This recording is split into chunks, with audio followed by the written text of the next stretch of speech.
She built a $1 billion empire before 30. He was still wearing his dead wife's memory like a second skin. Nobody in that ballroom thought they belonged together, least of all them. But here's what nobody tells you about the night two completely wrong people meet. Sometimes the universe doesn't make mistakes. Sometimes it just has terrible timing. This is the story of Adrian Mercer, a man who stopped believing in anything soft, and Victoria Langford, a woman who stopped letting anyone close enough to try. Drop your city in the comments. Let's see how far this story travels. The invitation had been sitting on Adrian Mercer's kitchen counter for 11 days. 11 days of Emma drawing stars on the back of it with her crayons. 11 days of him walking past it on his way to make coffee, glancing at it the way you glance at a bill you already know you can't afford to ignore. The gold embossing caught the light every single morning. The annual Meridian Executive Mixer, Grand Ballroom, Chicago Langham Hotel, business formal. He almost threw it away twice. The first time, he'd been on the phone with his operations manager dealing with a freight delay that had cost the company $42,000, and a client relationship they'd spent 3 years building. He picked up the invitation, looked at it, and set it back down because his daughter had walked in holding a peanut butter sandwich cut into the shape of Saturn, ring and all, and asked him if the rings were made of ice or rock. Both, he told her. That doesn't make sense, she said. Most things don't, he said, and meant it in more ways than she was old enough to understand. The second time he almost threw it away was the night before the event itself. Emma was asleep. The house had that particular quiet it got after 8 o'clock, the kind that had weight to it, that pressed against his chest if he sat still too long.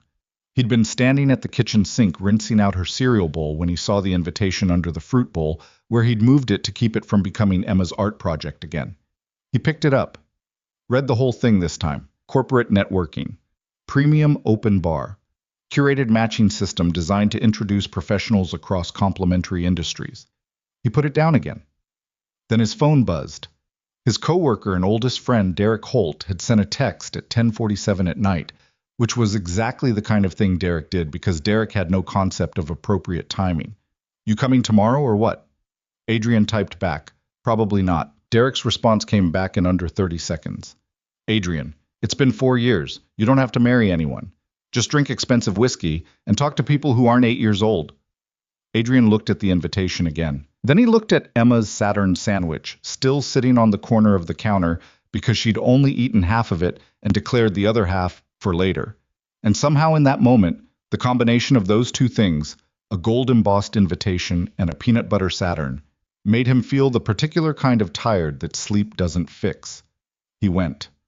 The Langhams' Grand Ballroom was everything Adrian expected and nothing he wanted. 230 people packed into a space designed to make 200 people feel comfortable, which meant the air already had that slightly overheated, over-perfumed quality by the time he arrived at 7:15. The kind of event where everyone's name tag was printed in a font slightly too small to read without getting awkwardly close, which Adrian suspected was intentional. Give people a reason to lean in. He took a glass of whiskey from a passing tray without looking at what it was and stood near the far edge of the room where the crowd thinned slightly, doing the thing he'd become very good at over the past 4 years, being present in a room while existing slightly outside of it. Derek found him in under 4 minutes. You look like you're casing the exits, Derek said, appearing at his elbow with a glass of something amber and a grin that had gotten Derek in and out of trouble with roughly equal frequency for the past 15 years. I'm assessing them, Adrian said. There's a difference. Derek clapped him on the shoulder. You're here. That's the hard part. Is it? Stop that. Adrian almost smiled. Derek was one of the few people in his life who had known him before. Before the grief. Before the 4 years of rebuilding everything from the ground up. Before he'd learned to operate on reduced sleep and maximum function, and the specific emotional efficiency that came from being the only parent in a house where someone still needed help spelling constellation. Derek had been at the funeral. He'd also been the one to show up 3 weeks later with groceries and the specific understanding not to say anything useful. So how does this matching thing work? Adrian asked, mostly to redirect Derek from the look he was currently giving him. They took your registration information, your industry, your professional profile. The system pairs you with someone from a complementary sector for an initial introduction. The idea is cross-industry networking. Derek paused. Or it's just an elaborate way to put single professionals in a room together and call it business development. Same thing, basically. Derek accepted a small card from a passing event coordinator, a young woman with a headset and the particular energy of someone managing 17 things simultaneously. He looked at it, looked at Adrian. What? Derek turned the card around. It had a name and a table number on it. Adrian's match for the evening, Victoria Langford. Table 14. Adrian didn't recognize the name, which probably meant he'd been spending too much time in the logistics sector and not enough time reading tech news.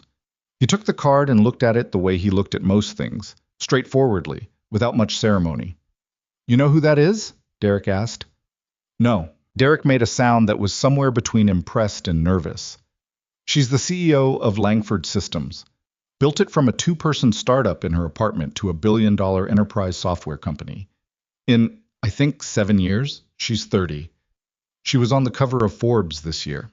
He paused. She's also, and I say this as a married man with complete professional detachment, extraordinarily good-looking. That's not relevant. No, but it's true. Derek took a slow sip of his drink. Listen, I actually know Marcus Webb. He's here tonight. He's in commercial real estate, very successful, very uncomplicated. I could have a word with the coordinator, get the pairing adjusted. Why would you do that? Because Victoria Langford is... Derek stopped, chose his words. She's a lot, Adrian. She's not... It's not that she's a bad person. It's just that she's the kind of person that comes with a lot of architecture. Media attention, public profile. I just thought you might prefer something less complicated. I was going to say lower stakes. Adrian handed his empty whiskey glass to another passing tray and accepted a fresh one. He looked across the ballroom at the numbered tables arranged along the far wall.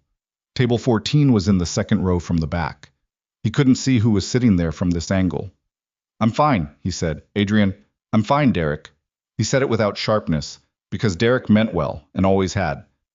I'm going to find table 14 and have a conversation. That's all this is. Derek looked at him for a moment the way old friends do when they're calculating whether to push. Then he exhaled and stepped back. Okay, I'll be at table 9 if you need an extraction. I won't need an extraction. Famous last words, Derek said, and disappeared into the crowd. Adrian found table 14 by working his way along the outer edge of the room, which was quieter and involved fewer people trying to hand him business cards. He passed a cluster of finance executives having a conversation that was really just a series of overlapping status announcements, past a woman in a red dress who smiled at him with the particular intensity of someone who'd had 2 drinks and was feeling optimistic, and eventually arrived at the row of small tables set up along the back wall. Table 14 was at the end. He almost walked past it. The woman sitting there wasn't doing what anyone else in the room was doing. She wasn't working the crowd or scanning the room for the next useful conversation or checking her phone with the performance of someone very busy. She was sitting with her ankles crossed under her chair, her dark hair pulled back with a few pieces coming loose in a way that looked less styled and more like she'd been running her hand through it, and she was reading the dessert menu, not networking, not performing. Reading the dessert menu with what he could only describe as genuine, focused disappointment, like it had personally let her down. She was wearing a dark green dress that probably cost more than Adrian's first car, and she had the posture of someone who spent a lot of time in rooms where posture was being evaluated, but the expression on her face as she looked at the dessert menu was completely unguarded. It said, I was hoping for something better than this, and I'm not hiding that I'm disappointed. Adrian sat down. Victoria Langford looked up from the dessert menu. Up close, she was exactly as Derek had described, striking, in the particular way that made the word feel inadequate. But what he noticed first wasn't that. It was the slight shadow under her eyes that expensive concealer hadn't quite covered, and the way her shoulders were carrying about 10 degrees too much tension for someone at a party.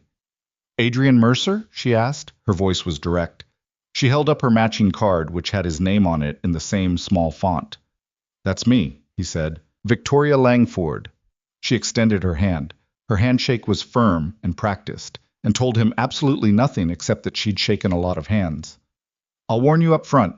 I've already had 3 of these introductions tonight, and 2 of them ended with the other person trying to pitch me on a Series B partnership, so I've lost most of my diplomatic cushioning. I'm in transportation logistics, Adrian said. I have no interest in your Series B. Something shifted in her expression. Not quite a smile. more like a recalibration.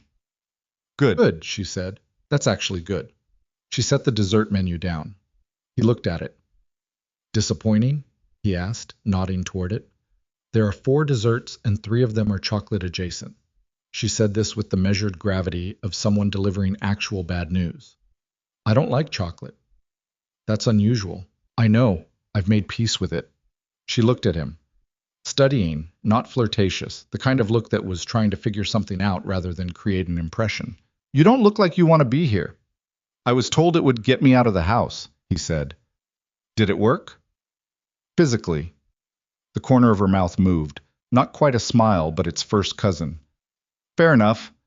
I was told this was mandatory for some corporate partnership initiative my board has decided I care about. Do you? The initiative? She considered this. The free whiskey is better than what I have at home, so I'm calling it a draw. She leaned back slightly in her chair and something in her posture changed. Not much, just a fraction, like she'd decided something. Okay, you have the rest of the appetizer course to convince me you're not going to pitch me on something. Go. I wasn't planning to. Everyone's planning to. I'm not everyone. She looked at him. The studying look again, longer this time. Around them, the ballroom swirled with conversation and clink of glassware and the particular music of people trying hard to make impressions on each other. Victoria Langford sat in the center of that room like she was somewhere else entirely, and when she looked at Adrian Mercer, for one strange moment, she looked like she wasn't sure what to do with someone who looked back at her the same way. What do you actually do? She said. Transportation logistics is vague. I manage operations for a mid-size freight company. We move goods across the Midwest, trucks, rail contracts, some air freight. It's not exciting. Then why do you do it? Because I'm good at it, he said, and it pays for my daughter's astronomy books. That stopped her. You have a daughter? 8 years old, currently very invested in the question of whether Saturn's rings are made of ice or rock. Both, Victoria said immediately. Mostly water ice and rocky debris. The ice is what makes them reflective enough to see from Earth. She said it without thinking, and then seemed mildly surprised that she'd said it. Adrian looked at her. She's going to love that answer. I had a phase, Victoria said, which was not quite an explanation, and she said it in the tone of someone who'd had many phases, most of them conducted at high velocity. Across the room, Adrian could see Derek at table 9, watching him with an expression that was trying to be neutral and failing. Adrian looked away. The man who almost came over here before you, Victoria said. She was watching him with that direct quality again. Your friend. I was going to say something to the event coordinator. Adrian hadn't thought she'd noticed. Yes. To reassign my pairing. Yes. Why? He considered the honest answer versus the diplomatic one and went with the honest one because she'd already told him she was out of diplomatic cushioning. He thought you might be too complicated. His word was lower stakes. Victoria was quiet for a moment. Around them, someone laughed too loudly at something 3 tables over. The jazz quartet in the corner shifted into something slower. And you didn't let him, she said. No. Why not? Adrian picked up his whiskey glass, turned it slightly in his hand. Because deciding someone's too complicated before you've talked to them seems like a waste of what might be a decent conversation.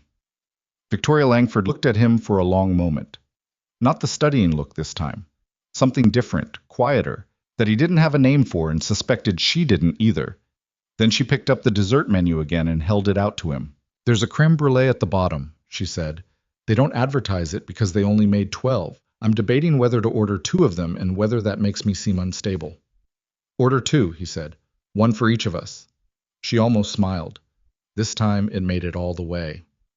The creme brulee arrived 20 minutes later. By that point, they'd covered, in no particular order, the structural problems with the city's freight corridor, the ethics of enterprise software patents, the specific tragedy of children being taught to memorize the periodic table without understanding why it's shaped the way it is, and whether jazz was better live or recorded. Victoria had strong opinions on most of these subjects. Adrian had fewer opinions but stated them with more precision, which she found, somewhat to her own irritation, more interesting than being agreed with. She was used to rooms where people agreed with her. She was used to people pivoting everything back toward what she wanted to hear because she was Victoria Langford, and her approval had commercial value. She'd started noticing it about 18 months into building the company. The way conversations would bend toward her, the way men in boardrooms would wait to see which way she leaned before committing to a position. Adrian Mercer did not do this. When she said that the city's infrastructure approach to logistics was fundamentally reactive rather than strategic, he said, "That's partially true, but you're discounting the political constraints. You can't build a proactive infrastructure policy in a city where the construction contracts are still being allocated on 40-year-old relationships. The problem isn't strategy, it's leverage." She stared at him. That's a more cynical read than mine. No, it's a more specific one. Is there a difference? Cynicism is when you stop believing it can change, he said. I just know what has to move first. She ate a spoonful of creme brulee and considered this. And what has to move first? Who controls the bid approvals for the new rail expansion, which right now is a committee that hasn't turned over a single member in 11 years? She pointed her spoon at him. That's extremely specific information. I have freight contracts that run through that corridor. I've been living with that committee for 4 years. 4 years is a long time to be patient about a political bottleneck. Something crossed his face then. Briefly, so briefly she almost missed it. A flatness that came from somewhere else. Something other than transportation politics. I've had practice, he said. She didn't ask. Knew she wasn't supposed to ask. But she filed it. Around them, the event was entering that phase where the initial networking energy had started to deflate slightly, where people were getting more comfortable or more drunk or both. And the conversations were getting less structured. A few couples had moved to the small dance area near the jazz quartet. The event coordinator with the headset was doing a second pass through the room with fresh drink trays.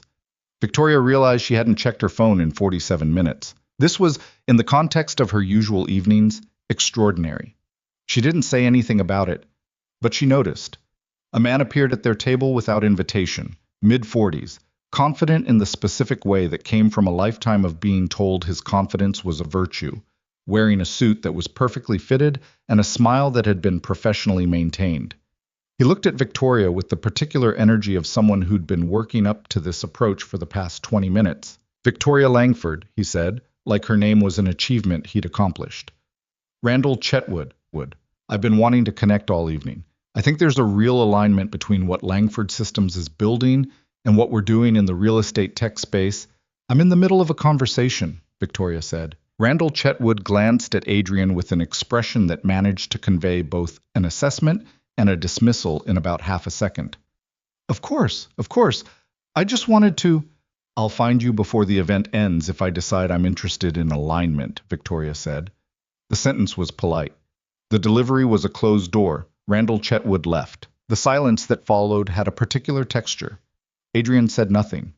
He didn't comment on what had just happened, didn't make a joke about it, didn't use it as an opportunity to express solidarity or solidarity-adjacent sentiment. He just picked up his whiskey and continued where they'd left off. So the committee, he said. What would you actually do if you were in my position? Victoria looked at him for a second. Then she answered the question because he'd asked it like it was a genuine question and not a way to steer back to her success.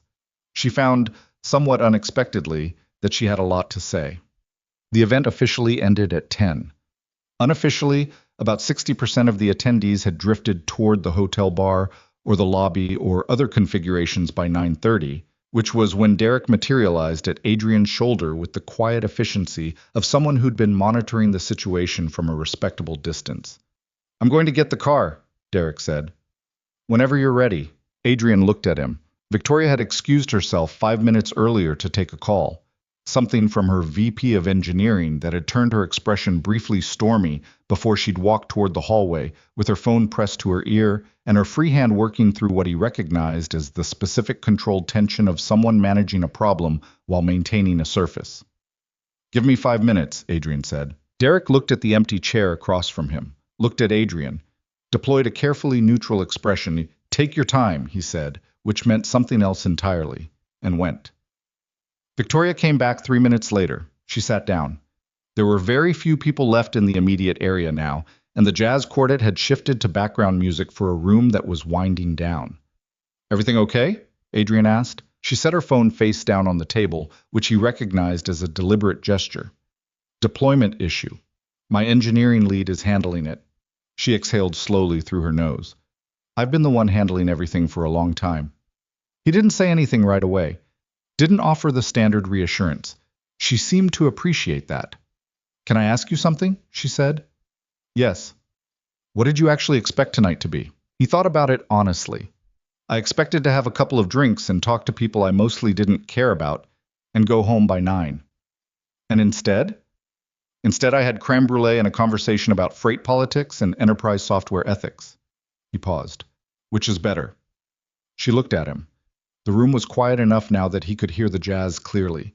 Something slow, a trumpet doing something melancholy and inevitable. "Most people at events like this," she said carefully, "when they talk to me, I can always feel the angle, what they want from the conversation, what I represent to them." She turned her phone over on the table, then turned it back. "You don't have an angle." "Transportation logistics," he said. "Very few angles available." "I'm serious." "So am I." She looked at him for a moment. "Emma," she said. "Your daughter. She's 8?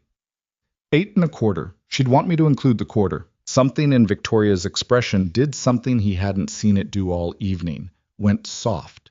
Just slightly. Just enough. "What's she like?" Victoria asked. He thought about Saturn sandwiches.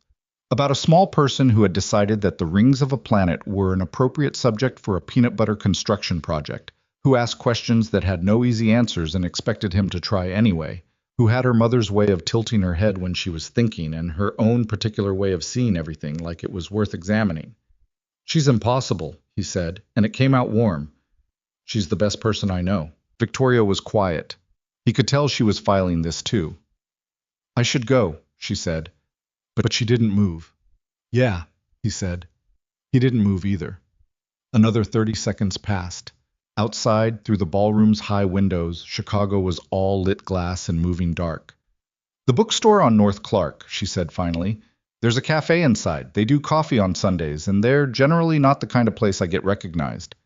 He looked at her. "I'm not suggesting anything," she said, which was the most obvious thing anyone had said to him in years.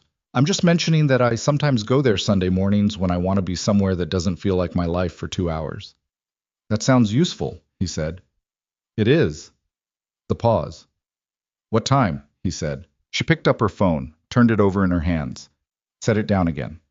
There was something in the gesture, that small uncertainty in someone who didn't usually look uncertain, that was more honest than anything anyone in the room had shown all evening. 9:30, she said, "if you happen to be in the area." He nodded.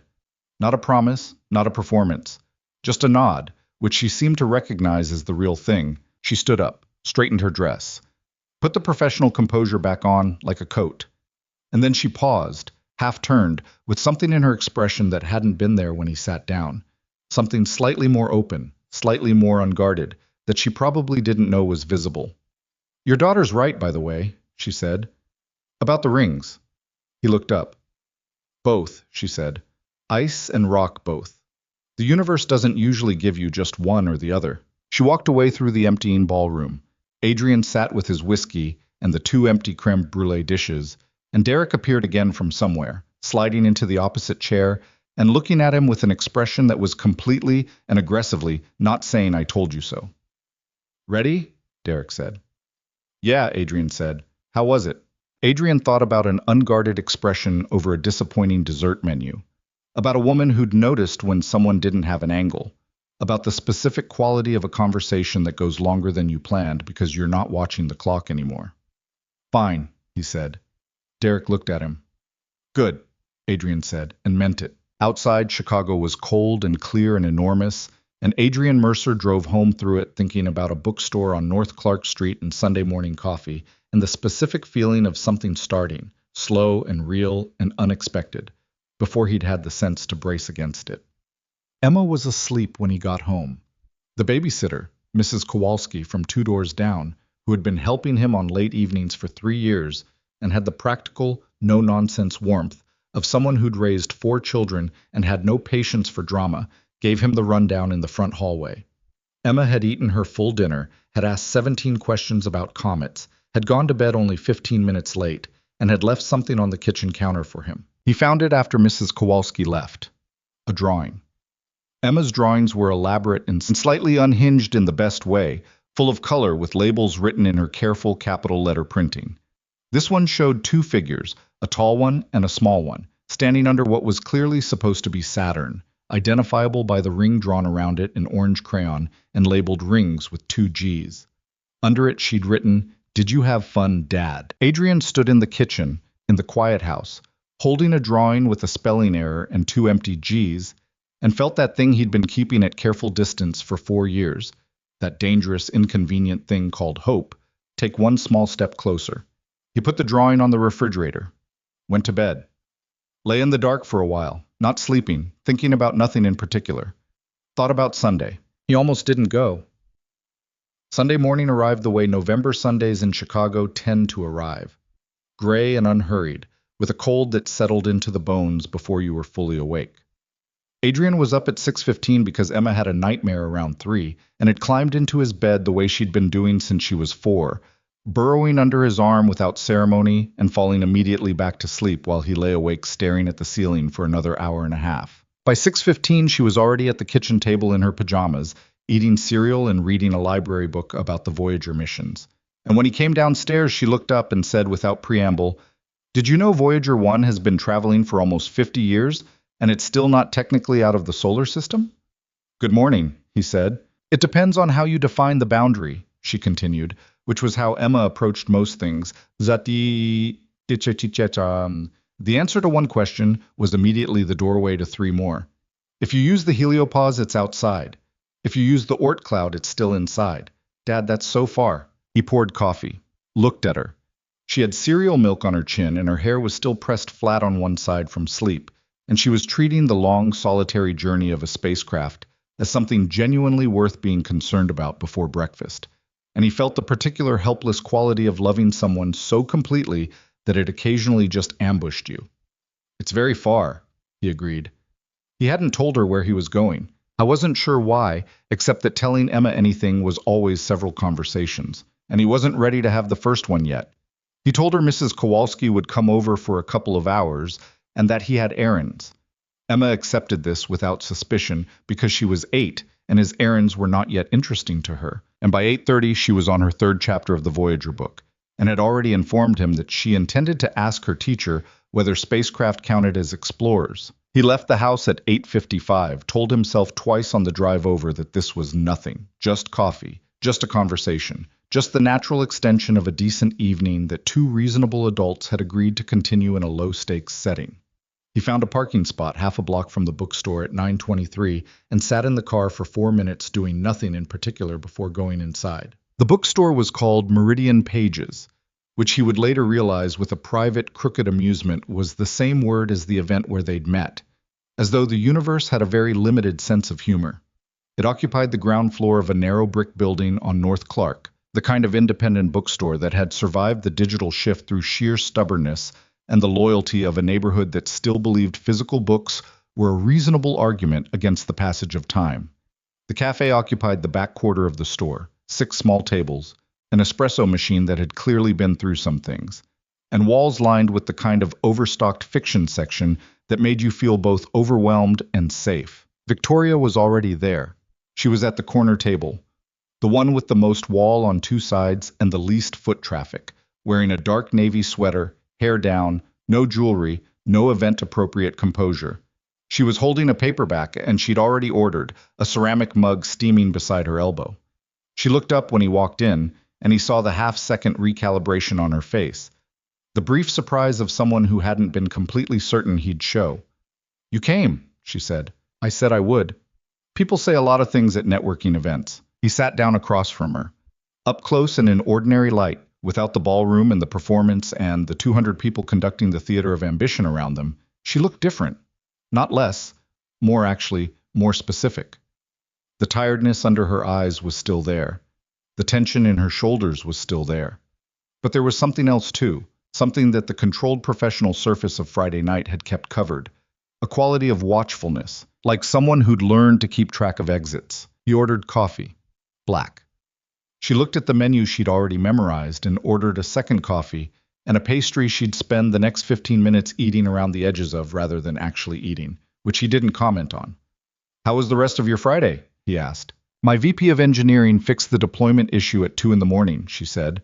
which means I got a text at 2 in the morning, which means I was awake until 4. She said it matter-of-factly, not fishing for sympathy. How was yours? I found a drawing on my kitchen counter. Emma? Saturn, 2 figures standing under it. He paused. She spelled rings with 2 G's. Victoria looked at him. Something moved in her expression. That softness again, the same one from Friday night. That's very specific astronomical concern for a drawing. She's a very specific person. The coffee arrived. The bookstore settled around them with its particular quiet, the sound of pages turning somewhere in the stacks, the distant espresso machine, 2 other customers at separate tables minding their own business with the practiced ease of regulars. It was the kind of place that had its own atmosphere, the way certain rooms do, an atmosphere that made you feel like time moved slightly differently inside it. You don't seem like someone who goes to corporate mixers voluntarily, Victoria said. I wasn't voluntary. Derek guilted me. The friend who wanted to reassign my pairing. He meant well. Most people who underestimate other people mean well, she said. It doesn't really improve the situation. She turned her coffee cup in her hands. I've been underestimated a lot. I believe it. Most people would argue the opposite. I've been overestimated in different ways. People assume because the company is worth what it's worth that I must be some kind of... She stopped, made a small controlled gesture with her hand that seemed to mean all of it. Some kind of machine, some perfect execution engine, and then they're either disappointed or threatened when that's not what I actually am. He looked at her. What are you actually? She considered the question with the seriousness it deserved, which he was already beginning to understand was how she approached most things, not deflecting with humor or with the polished pivot of a practiced interviewee, but actually thinking about it. Someone who's very good at making decisions under pressure, she said finally, and very bad at making them when the pressure is off. She turned her pastry plate a quarter turn, and possibly someone who ordered a croissant knowing I probably won't eat most of it. You've been eating around the edges. I'm aware. Why? I don't know, she said, with the slight irritation of someone who actually did know and didn't want to examine it. I do that with things sometimes. Get close to them and then... She made a small motion. Orbit. He thought about that. Sounds exhausting. It has its uses. Does it? She looked at him. You're very direct for someone I just met. You're very honest for someone who runs a billion-dollar company. Those aren't mutually exclusive. No, he said, but in my experience, they usually end up that way. She didn't have an immediate answer to that, which he could tell surprised her slightly. She picked up her paperback, set it back down, picked up her coffee mug. Outside on Clark Street, a bus went by and a couple walked past the window with a dog that was trying to investigate everything at once. Tell me about Emma, Victoria said. And that was the thing that surprised him. Not that she asked, but how she asked. Not as a pivot, not as the social lubricant question people asked when they wanted to seem interested in something other than themselves. She asked it the way someone asks about a subject they're genuinely curious about, looking at him with a directness that didn't waver. So he told her. He told her about the astronomy books, about the question-asking habit that had started when Emma was 3 and never fully developed an off switch, about the science fair project the previous year that had required him to drive to 3 different hardware stores to find materials for a working model of a water filtration system, about the drawings that covered the refrigerator and the art folder under her bed that she treated with the organizational seriousness of a small archivist. He told her about the way Emma ate, methodically, working through each thing on her plate in a deliberate order, and about the way she slept, deeply and completely, like sleeping was another project she was fully committed to. He told her about the questions with no easy answers, about the night Emma had asked him why stars die, not in a scientific way but in the way a child asks it, the weight of the question underneath the words, and how he'd sat on the edge of her bed and tried to find an answer that was honest and not frightening and came up mostly short, but Emma had looked at him afterward and said, "It's okay, Dad. I think they probably don't mind," which was one of those moments he kept returning to without fully understanding why. Victoria listened to all of this without interrupting, with a quality of attention that he wasn't used to, not the polite attention of someone waiting for their turn, but the real kind, the kind that costs something. "She sounds like someone worth knowing," Victoria said when he finished. "She is," he said simply. "You light up when you talk about her." He looked at his coffee cup. It was a slightly uncomfortable thing to have noticed about himself, but not untrue, so he didn't argue with it. She's the clearest part of my life, he said. Everything else, work, the rest of it, I can manage it. I can do it well. But it all has this quality of, he paused, not used to describing this, of being something I do. She's someone I'm with. There's a difference. Victoria was quiet for a moment. Then, carefully, her mother? He'd known it would come up, and he'd considered how he'd answer it. 4 years ago, he said. Car accident. Emma was 4. Victoria absorbed this. She didn't say she was sorry, which he appreciated. Not because he didn't believe she was, but because after 4 years he'd heard the phrase so many times that it had developed a kind of smoothness that slid off him. What she did was stay exactly where she was and keep looking at him with that direct quality, and somehow that was better. Does Emma remember her? Victoria asked. Some. Fragments. She remembers her voice more than her face.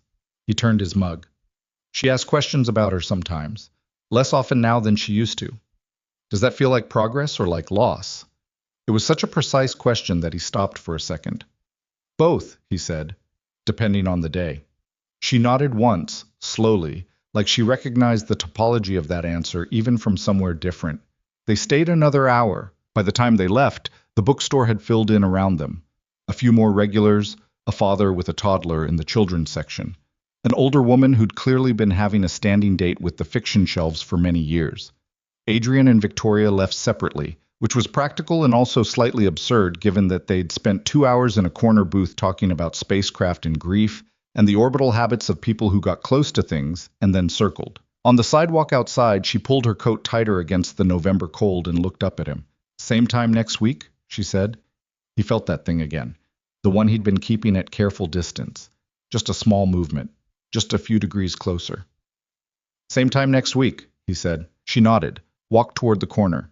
He watched her go, then got in his car and drove home to Emma, who had moved from the Voyager book to a drawing and wanted to tell him everything she'd decided about the edges of the solar system and where exactly they ought to be. He listened to all of it. He was very good at that. The following Sunday they went back, and the Sunday after that. It became a thing without either of them deciding to make it a thing, which was, Adrian thought, the only way anything real ever actually happened. By the 4th Sunday, Victoria had started ordering for both of them without asking. Black coffee for him, cortado for herself, 2 pastries that she would eat and he wouldn't because he'd had breakfast and she generally hadn't. He noticed she worked better on a specific schedule that she consistently failed to maintain, that she checked her phone in a particular pattern, 3 times in quick succession when something was wrong, not at all when she was fully present, and that she had a habit of going quiet in the middle of a sentence when a thought turned out to be more complicated than she'd expected, which was not a pause that invited interruption, but a pause that required patience. And gave it, she noticed. She told him things she said she didn't usually tell people, which he believed less as a statement of how special he was, and more as a statement of how few people she'd actually had the opportunity to tell things to. She told him about the company's founding, the 18 months of working from a shared workspace, sleeping on an air mattress in the corner, living on instant noodles, and the specific obsessive certainty of someone who knew they were building the right thing even when every external indicator suggested otherwise. She told him about the first major client, a mid-size insurance company that had given them a contract on a Friday afternoon and nearly retracted it the following Monday after a board member had concerns about a startup run by a 24-year-old woman who'd never managed more than 12 people. "What did you do?" Adrian asked. "I showed up to their offices on Monday morning at 7:45, she said. 45 minutes before their board meeting. I had 12 pages of implementation projections and 3 client references from the consulting work I'd done before founding the company." She drank her coffee. "I made them read it in the lobby. Did it work?" "Obviously," she said. "I'm here." There was no brag in it. It was just information, stated plainly, with the particular flatness of someone who had done many difficult things and had stopped expecting applause for them. He told her things too. He told her about the company, how he'd taken the operations manager role 2 years before his wife died, when it was a mid-sized regional freight company with aging contracts and a general resistance to updating its systems, and how after she died he'd thrown himself into fixing everything that was fixable, because fixing things that were fixable was something concrete to do with hands that didn't know what else to do. He told her about the freight corridor negotiations and the client relationship he'd spent a year rebuilding after a logistics failure during a period when his attention had been compromised in ways he couldn't fully explain to the people he worked with. He told her about Derek, about the 15 years of friendship, the way Derek had the specific irritating quality of being right about most things, while being completely wrong about how he communicated them, about the fact that Derek had tried twice to set him up with people over the past 4 years, and both times had chosen women who were clearly wonderful and clearly wrong, and whom Adrian had felt terrible about because it wasn't their fault, and they'd both deserved better than someone who was showing up for a date with 70% of himself. "That's honest," Victoria said. "It's accurate," he said. "Same thing, in your case," she said. By the 6th Sunday, she told him something that he could tell she'd been building toward for a while. The way she'd circle a thought in the days before they met, and he'd see the edges of it coming, and she'd find her way to it eventually when she was ready. "Every person I've dated since the company hit a certain size," she said, "has either been threatened by it or has tried to use it." She said this with the quiet, deliberate delivery of someone presenting a conclusion they've arrived at after extensive evidence. Not consciously, usually, but I can always tell. There's always a moment, sometimes early, sometimes later, where the balance shifts, where they stop talking to me and start talking to the company. He looked at her. "The last one was 18 months ago," she said. "He was very successful, very independent, very clear about not needing anything from me professionally." She paused. "And then he came to me with an investment opportunity 6 months in, and I realized that the entire previous 6 months had been a kind of patient groundwork. And I don't think he knew he was doing it. That's almost worse." "I have no investment opportunity," Adrian said. "I know. My freight contracts are with companies who have no relationship to enterprise software. I know that too. I'm also not going to tell you your company is impressive or ask you what it's like to be on the cover of Forbes." She looked at him with something in her expression that was complicated and direct and a little raw. "Everyone asks that." "I know. It's a terrible question." "Why?" "Because the interesting question isn't what it's like to be on the cover of a magazine," he said. "The interesting question is what it was like at month 14 when you were sleeping on an air mattress and the insurance company was about to pull the contract." Something in her face changed. Not a shift, more like a letting go. A small release of something held taut for a long time. "Cold," she said quietly. It was cold. The space had bad insulation and I'd run out of money for a proper jacket, so I wore my college sweatshirt over my work clothes and told myself it was temporary. She looked at the table. "I never told that to anyone, because it sounded like the wrong story. Like struggling, like I didn't have it together. And the whole point was to look like you have it together." "But you weren't together." "No," she said. "I was 24 and terrified and absolutely certain I was right." She looked at him. Both things were completely true. He thought about the night his wife died, about driving to the hospital in a state of absolute unreality, about the specific wrongness of walking back into a house that smelled the same as when you left it, and being the only one who knew everything had changed. About the first morning after, when Emma had woken up and padded into the kitchen in her footed pajamas expecting breakfast, and he had stood at the stove making eggs with hands that felt like they belonged to someone else, completely certain he couldn't do this and doing it anyway. "I know something about that," he said. She looked at him. He knew she understood which part he meant. By the 8th Sunday, Emma found out. It happened because Adrian made the mistake of leaving his phone on the kitchen counter while Emma was investigating the counter for snacks. And Victoria had sent a message that came through as a notification. And Emma read it with the complete lack of guilt of someone who did not yet understand that reading other people's messages was something people had feelings about. The message said, "Are we still on Sunday?" Also, Emma's Saturn drawing. Did she ever decide which answer she preferred? Emma looked at the message. Then she looked up at her father, who had returned from the laundry room to find her holding his phone with an expression that was 3 parts curiosity and 1 part something older. "Who is Victoria?" Emma said. He told her.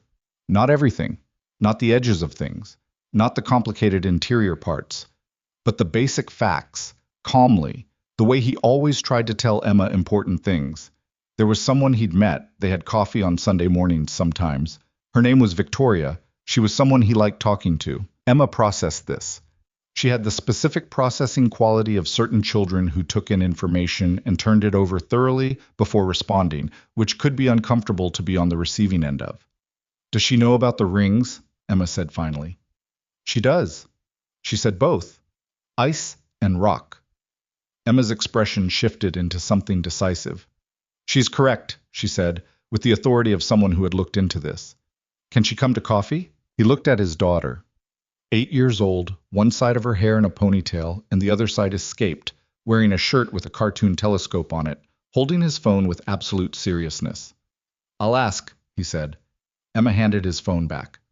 Tell her I said the drawing was for her, she said, and went back to investigating the counter for snacks.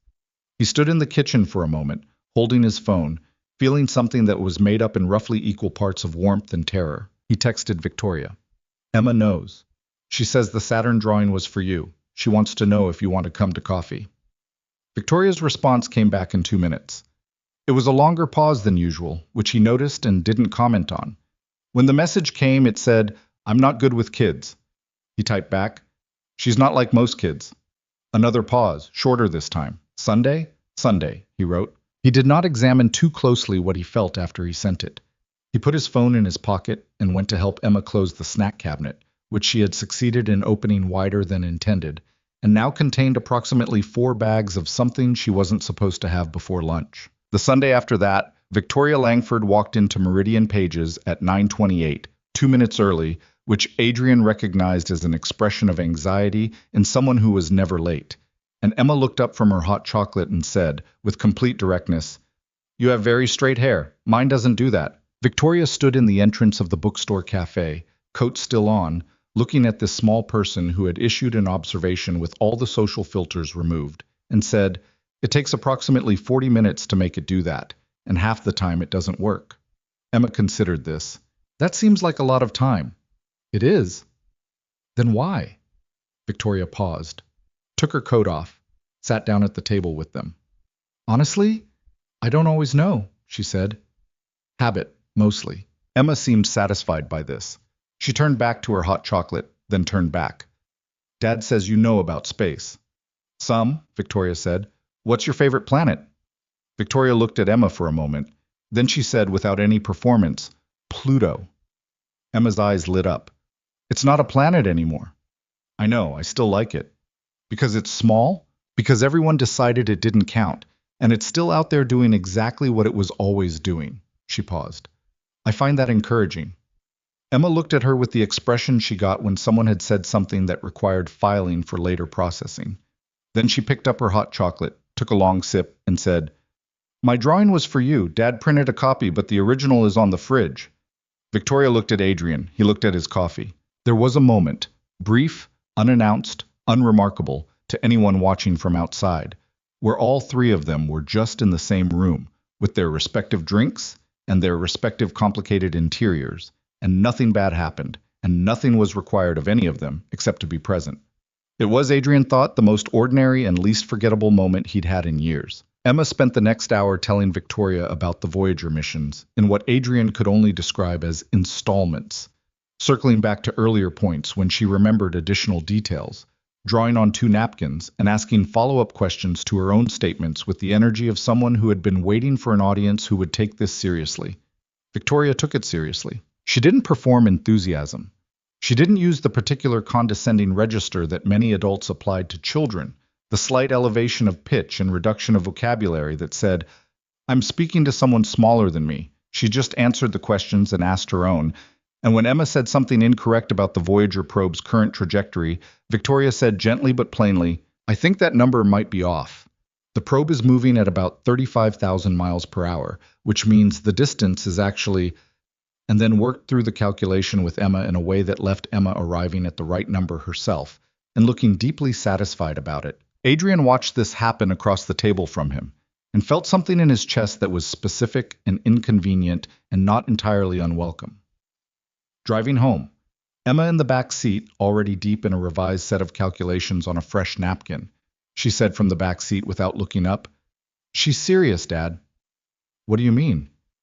When she talks about things, she means them. She's not just saying things. Emma looked up briefly. Some people just say things. He kept his eyes on the road. I know, he said. Emma went back to her napkin.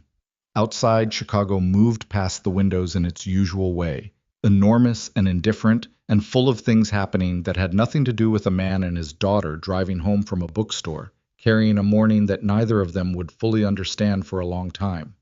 In the back seat, Emma carefully folded her napkin calculations and put them in her pocket. "She can come again," she announced, with the gravity of a decision made. He didn't say anything. He didn't need to. The thing about walls is that they don't come down all at once. They don't collapse dramatically, the way people imagine. One good conversation, one perfectly timed moment of honesty, and suddenly everything opens up. That's not how it works. What actually happens is slower and less cinematic, and in some ways more frightening. A small piece gives, and then you patch it. And then another piece gives somewhere else, and you patch that too. And eventually you're spending so much energy on maintenance that you've forgotten what you were originally trying to protect. Victoria had been in maintenance mode for approximately 6 years. She knew this about herself the way she knew her own quarterly projections, not with particular feeling, just with accuracy. It was a condition of her life, not a complaint about it. She had built the company in the same years she'd built the walls, and the two things were not unrelated. You did not survive what she'd survived. The funding rounds that fell through, the hostile acquisition attempt in year 3, the 18 months of public skepticism from an industry that found reasons to question everything about her except her results, without developing a fairly sophisticated system for deciding what to let close and what to keep at functional distance. The walls worked. That was the honest assessment. They also, she was increasingly aware by December, no longer felt entirely like protection. She identified the shift but didn't name it out loud, because naming things gave them weight, and Victoria had a long history of not giving things weight until she'd decided they were worth the carrying. What she could not ignore, however, was the specific quality of the Tuesday in December when her board called an emergency session and she walked out of it 4 hours later into a cold that she barely felt. And the first person she called was not her COO, not her attorney, not her VP of communications. She called Adrian. He picked up on the second ring. "Hey," he said, and there was background noise, something domestic, the low sound of a television, the particular acoustics of a house. "Are you busy?" she asked. "Emma's watching a documentary about black holes. I'm supposed to be following along, but she keeps pausing it to explain things to me." Victoria stood on the sidewalk outside her office building, 42 floors of glass above her, the city moving around her with complete indifference. "Your board did something today that I disagreed with," she said, which was not what she'd meant to say. What she'd meant to say was, "Are you free this week? Or can we push Sunday's coffee?" Or anything that maintained the careful geometry of what this was and wasn't. "My board," he said. "Not yours. Mine." She closed her eyes briefly. "I meant my board." There was a pause. In the background, Emma's documentary said something about the event horizon of a black hole. Then Adrian said quietly, "What happened?" She told him. Not all of it. She was too practiced at controlled disclosure for all of it, but enough. The emergency session, the resolution they'd pushed through without her full agreement, the public statement they wanted to release by Thursday, that she believed was strategically compromised by 2 board members who were more concerned with managing their own optics than protecting the company's long-term position. "They have the votes," she said. "Technically. I can push back, but I'd be spending capital I need for the Q1 expansion, and they know that, and I think at least 2 of them are counting on it." "Who?" he said. "Harlan Griggs and Raymond Chu. Griggs has been on the board since the Series B, which was before I had enough leverage to be selective, and Chu joined in year 4 as part of a strategic partnership that has since produced significantly less strategic value than advertised." Adrian was quiet for a moment. She had learned to read his silences by this point. They were not the silence of someone disengaging or formulating polite deflection, but the silence of someone actually thinking about what you've said. "Is this the kind of problem where you need a solution, or the kind where you need to say it out loud?" he asked. She almost laughed. Not a polished laugh, the real kind, small and slightly surprised. "I genuinely don't know." "Then start with out loud and we'll see what it turns into." She stood on the sidewalk for 40 minutes. By the time she went back inside, she had not solved the board problem. It wasn't that kind of conversation, and she hadn't expected it to be. But something in the configuration of the day felt slightly different. Less like a weight she was carrying alone and more like a weight she'd set down briefly on a surface, which wasn't the same as the weight being gone, but was a meaningfully different physical experience. She thought about that on the elevator back up. She thought about it again 3 days later when the board released a modified version of the statement that incorporated two of her main objections, which she'd submitted in writing the morning after her sidewalk phone call, at 2 a.m., in the specific state of clarity that came from having said something out loud to someone who'd actually listened. She did not tell Adrian about the modification, but the following Sunday, she showed up to Meridian Pages with a specific kind of quiet in her expression that he noticed and didn't make a thing of. And when Emma had eventually been absorbed in the children's section by a new series about teenage astronomers, Victoria looked at him across the table and said, "Thank you, for Tuesday." "I didn't do anything," he said. "You picked up on the second ring." He looked at his coffee. "You'd be surprised," she said, "how few people do that." The evening in December was a Tuesday also, which Adrian later thought had a kind of structural consistency to it. Tuesdays, apparently, being the day when things that had been accumulating finally reached a tipping point. He'd known something was wrong from the message she sent at 7:42. It wasn't the content exactly. It said only, "Board day. Long one. I know it's a weeknight, but is there any chance you're not doing anything?" It was the absence of her usual precision. Victoria was a precise communicator. Her messages had structure. Even casual ones had a kind of intentionality to them, a sense that she'd considered what she was saying before she said it. This one had the quality of something sent before the considering was finished. He called Mrs. Kowalski. Emma was fed, bathed, and working through Chapter 6 of the Teenage Astronomer series. She had opinions about the protagonist's decision-making that she wanted to discuss, and Mrs. Kowalski arrived at 8:15 with her reading glasses and no questions, which was one of the 17 reasons he trusted her implicitly. He drove to Victoria's building through December rain that had been going on since mid-afternoon, the kind of rain that wasn't dramatic enough to be interesting but was cold enough and persistent enough to make everything feel slightly harder than it was. Victoria's building was a 40-story glass tower in the River North neighborhood, the kind of address that was designed to communicate a specific thing about the person who lived there, which Adrian had always found slightly sad, in the way that things designed to communicate specific things often were. The concierge recognized him. It had been 3 visits now, which apparently was enough to constitute recognition, and sent him up with the specific efficiency of someone who understood that their job was to be invisible. Victoria opened the door before he knocked. She had changed out of whatever she'd worn to the board meeting. She was in a dark gray sweater and loose trousers, her hair down, feet bare on the heated floor. And she looked at him for a moment in the doorway with an expression that had several things in it simultaneously: relief, exhaustion, and a third thing that she covered quickly, but not quickly enough. "You didn't have to come," she said. "I know," he said. She stepped back. He came inside. The penthouse was the kind of space that required a moment of adjustment, regardless of how many times you'd seen it. Not because it was ostentatious exactly, but because it was so thoroughly designed that being inside it sometimes felt like being inside an argument about what a certain kind of life should look like. Floor-to-ceiling glass on 3 sides, Chicago spread out below in its nighttime configuration, all lit grids and moving dark, and the river doing its slow, indifferent thing 40 floors down. White walls, precise furniture, art that had been selected with intent rather than feeling. Everything clean, everything considered. The kitchen was the room where this loosened slightly. It was large and professionally equipped, but there was evidence on the counter of a real person. An open bottle of red wine, half-finished, a single glass, a stack of folders she'd clearly been working through. A coffee mug that had been there long enough to leave a ring. The kind of residue that spaces developed when they were actually lived in rather than maintained. "Eat anything today?" he asked. She was standing near the window. "Lunch, I think." "You think?" "The board meeting went from 10 to 6. There was food." She paused. "I was on the phone during most of it." He looked at the kitchen. He had been here twice before. Once briefly.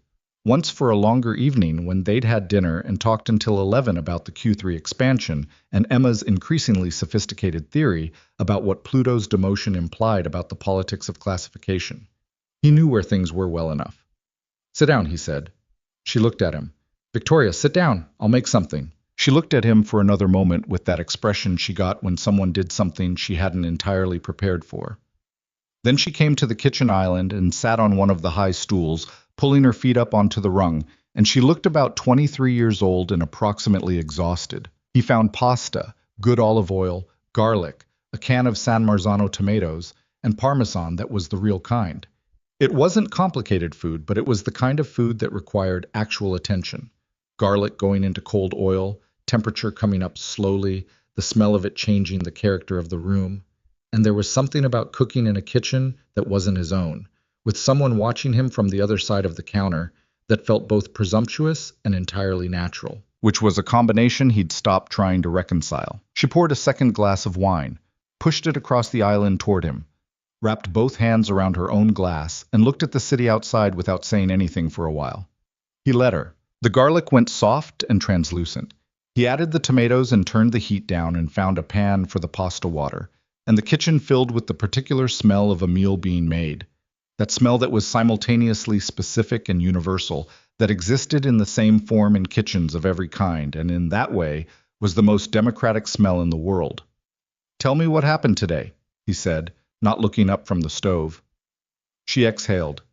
He heard her set her wine glass down. "Griggs," she said. He'd heard enough about Harlan Griggs over the past month to have formed a fairly complete picture. 61 years old, carried over from the Series B investment, at a time when Victoria had needed the capital more than she'd needed the leverage to be selective.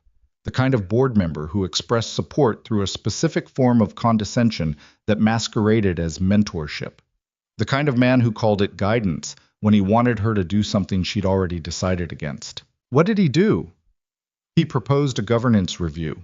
She said it with the flatness of someone delivering a diagnosis.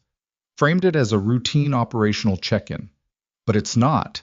It's a push for expanded board oversight of executive decisions above a certain dollar threshold, which on the surface sounds reasonable. She paused. The threshold is set at a level that would require board approval for approximately 40% of the decisions I make routinely. Adrian stirred the tomatoes. That's not a governance review. That's a leash. Yes. She said it with the specific relief of someone who'd been holding a correct interpretation and needed someone else to confirm it. That's exactly what it is. And Chu is backing him, which means they have 4 votes if they pull in Meredith Voss, who has been neutral but has been getting lunch with Griggs twice a month for the past quarter. Why now? Because the Q1 expansion into the healthcare sector is larger than anything we've done previously, and there are members of the board who are less interested in the outcome than in having a record of having weighed in on it. She turned her wine glass. If it succeeds, they want their name on it. If it fails, they want documentation that they raised concerns. He thought about this. What does your attorney say?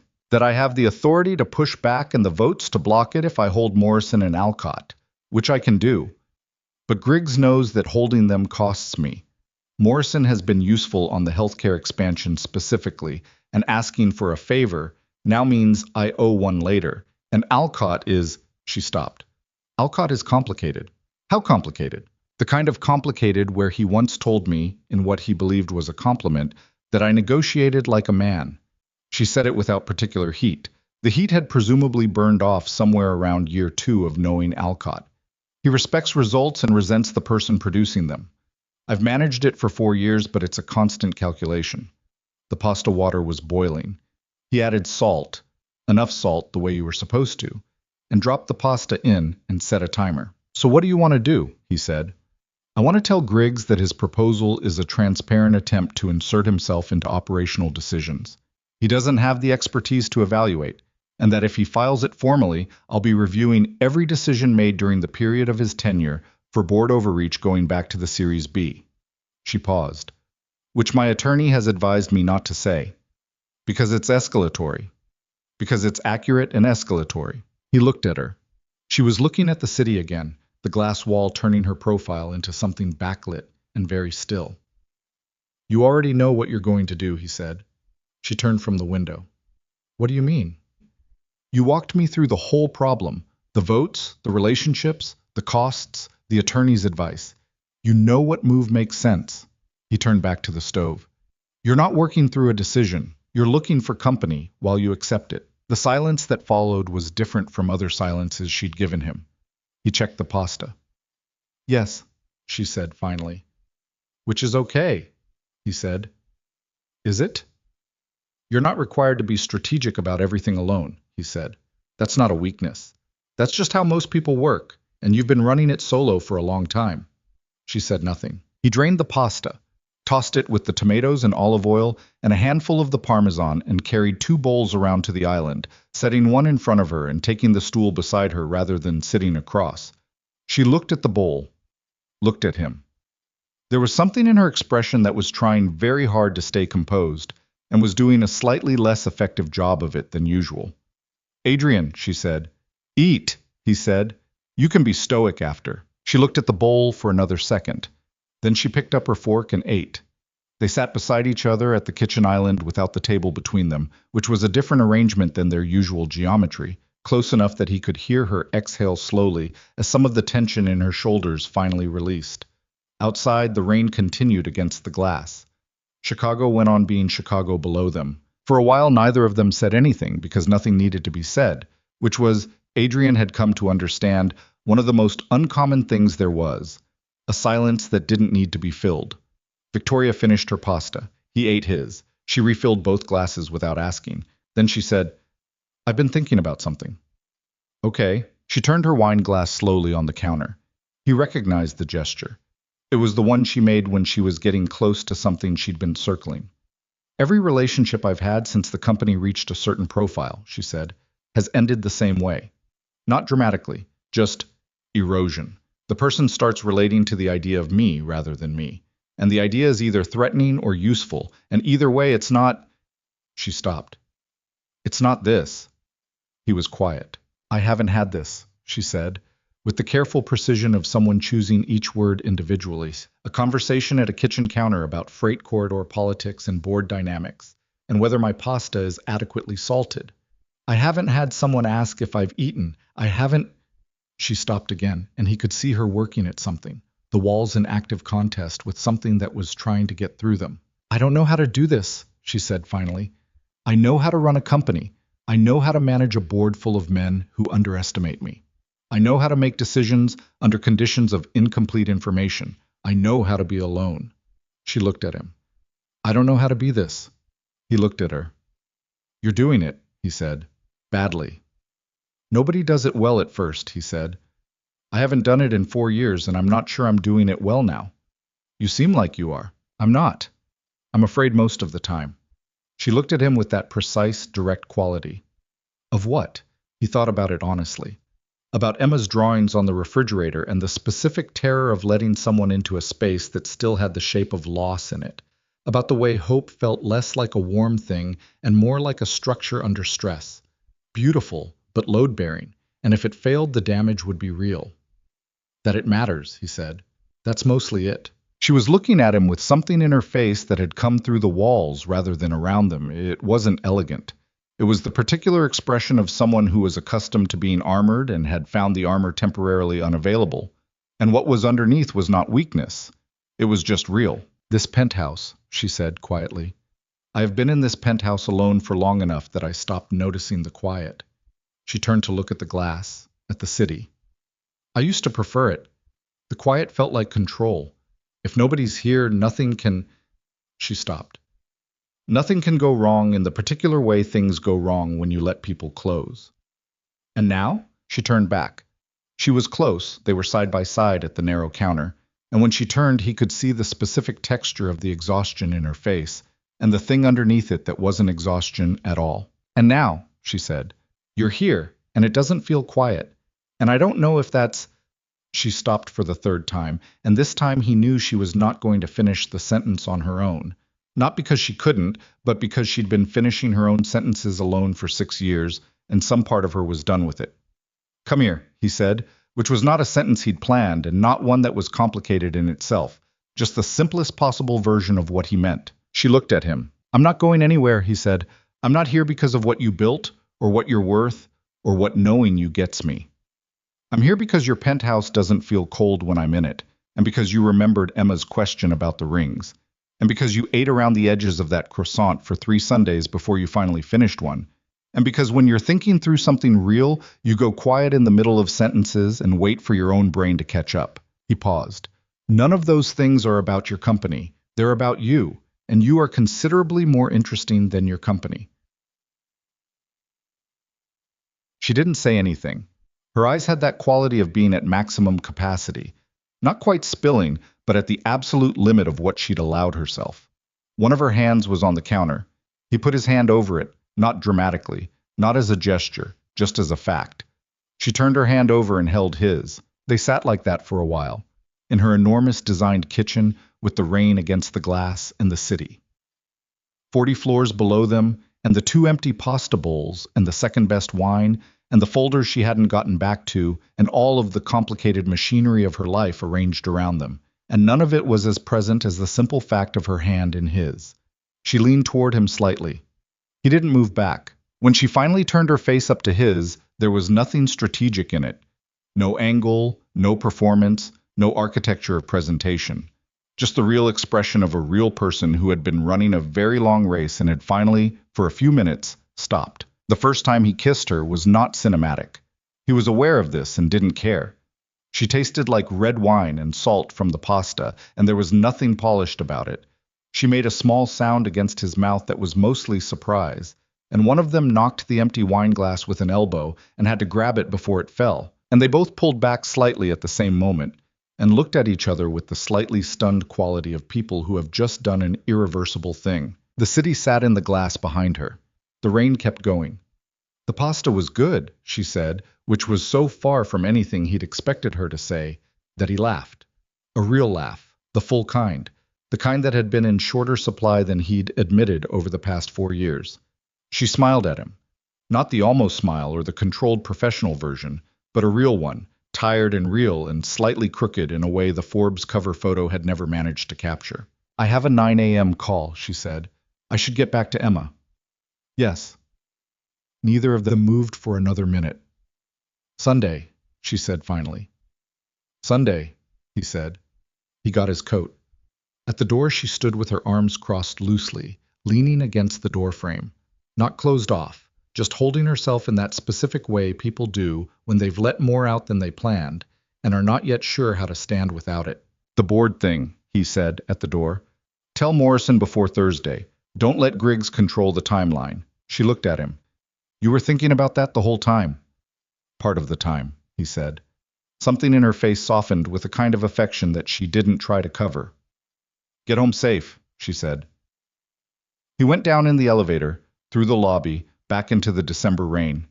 He sat in his car for a moment before starting it, rain on the windshield, city all around him. He thought about a woman standing in a kitchen doorway in bare feet, holding herself together with her own arms, watching him leave.